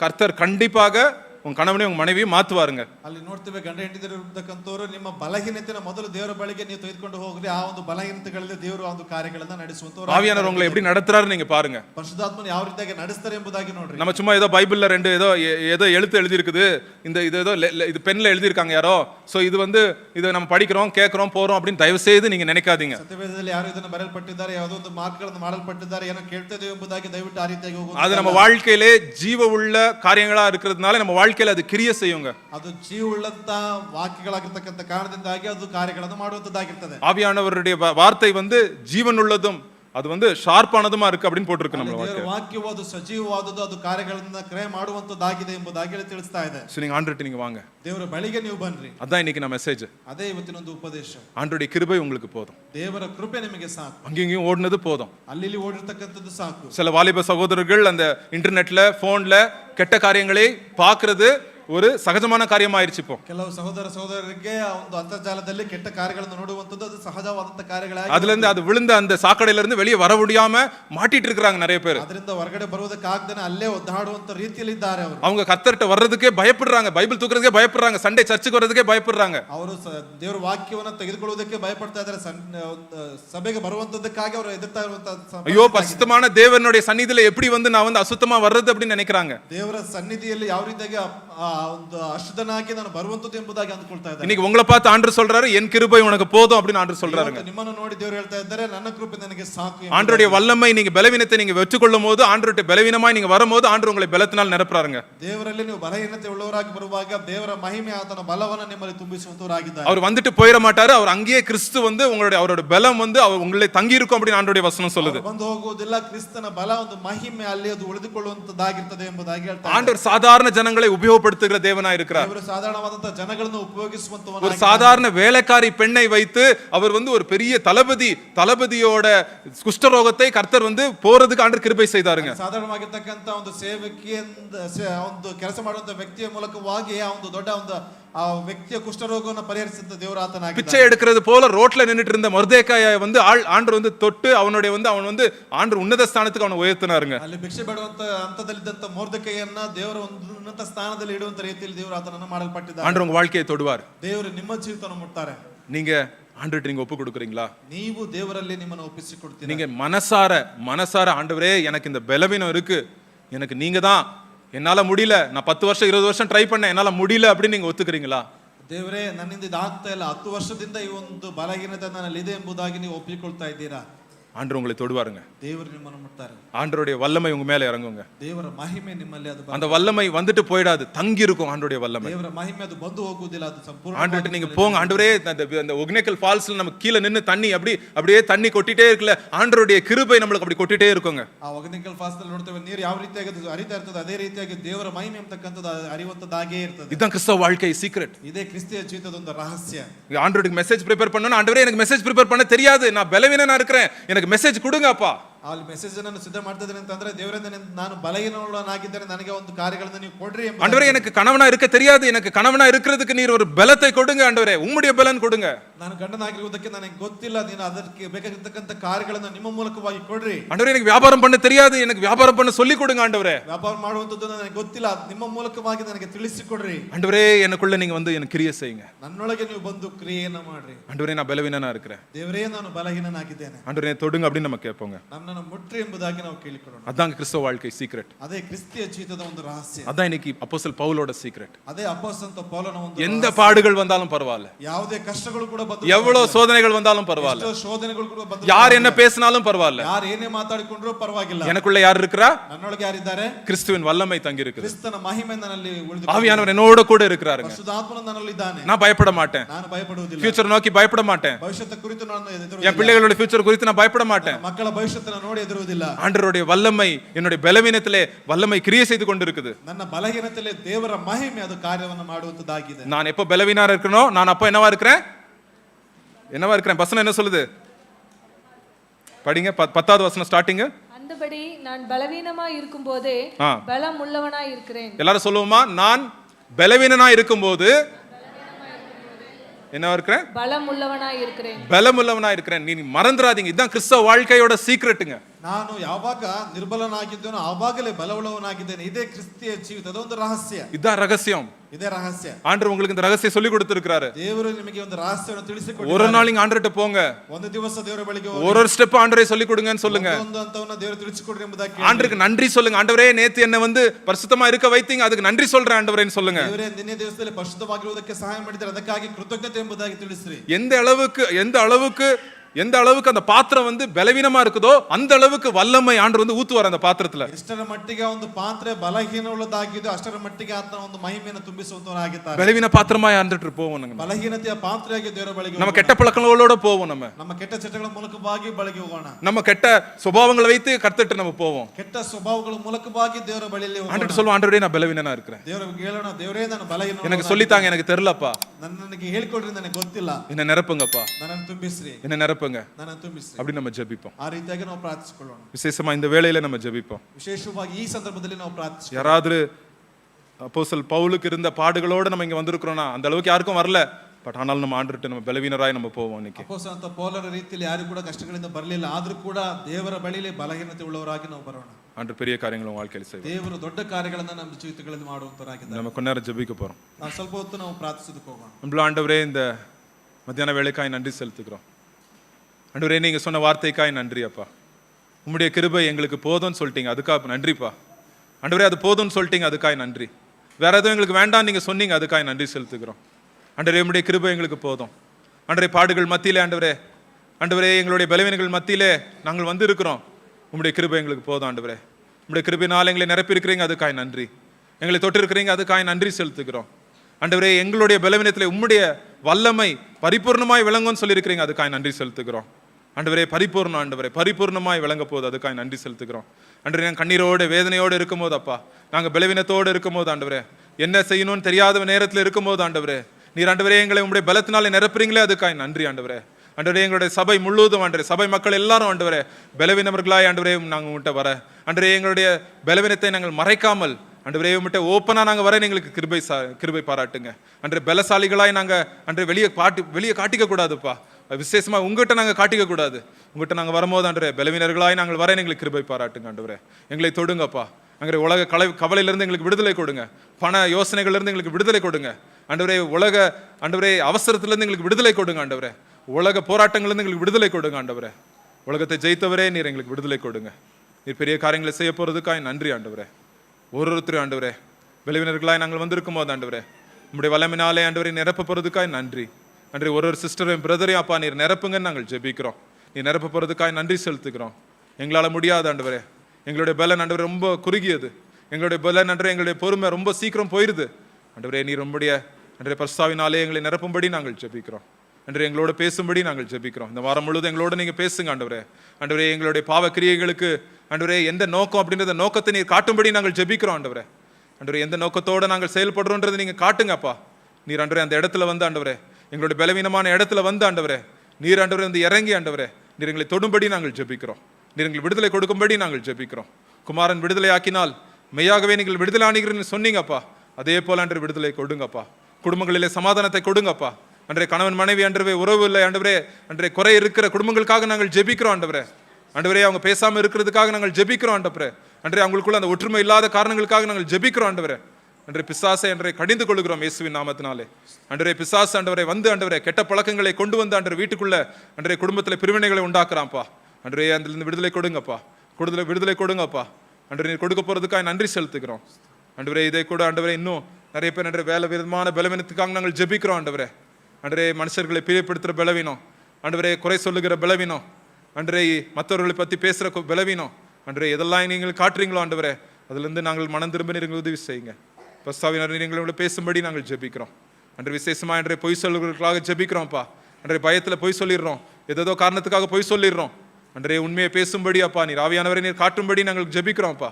எங்களை உணர்த்தும்படி நாங்கள் ஜெபிக்கிறோம். எங்களுக்கு விடுதலை கொடுக்கும்படி நாங்கள் ஜெபிக்கிறோம். நீர் பெரிய காரியங்களை செய்யுங்க. ஒருத்தர் ஆண்டு நீர் தொடுங்கப்பா. விசேஷமாய் ஆண்டவரே சரீர பலவீனத்தினாலே யாராவது வந்திருந்தாங்கன்னா அவங்களுக்காக ஜெபிக்கிறோம். ஆண்டவரே உம்முடைய காயங்களாலே உம்முடைய தழும்புகளாலே நாங்கள் குணமாகிறோம். எங்களுடைய பலவீனங்களை நீர் சுமந்தீர் அப்படின்னு வசனம் பார்க்குறோம்ப்பா. ஆண்டவரே நீர் ஆண்டவரே விசேஷமாய் ஆண்டவரே சரீர பலவீனத்தில் வந்திருக்கிற பிள்ளைகளே ஆண்டவரே கையிலே நீர் தொடும்படி நாங்கள் ஜெபிக்கிறோம்ப்பா. நீர் தொடுங்கப்பா, தொட்டு குணப்படுத்துங்க ஆண்டவரே. குணமாக்கும் வல்லமை உங்க கையில இருந்துச்சு நாங்கள் படிக்கிறோம். அந்த குணமாக்கும் வல்லமை ஆண்டவரே அவங்க வாழ்க்கையை அன்று தொடும்படி நாங்கள் ஜெபிக்கிறோம்ப்பா. விடுதலை கட்டளை எடுங்க ஆண்டவரே. விடுதலை கொடுக்க போறதுக்காக நன்றி ஆண்டவரே. பெரிய காரியங்களை செய்யுங்க. இயேசு கிறிஸ்துவின் மூலம் கேட்கிறோம் பிதாவே. ஆமென். ஆமென்.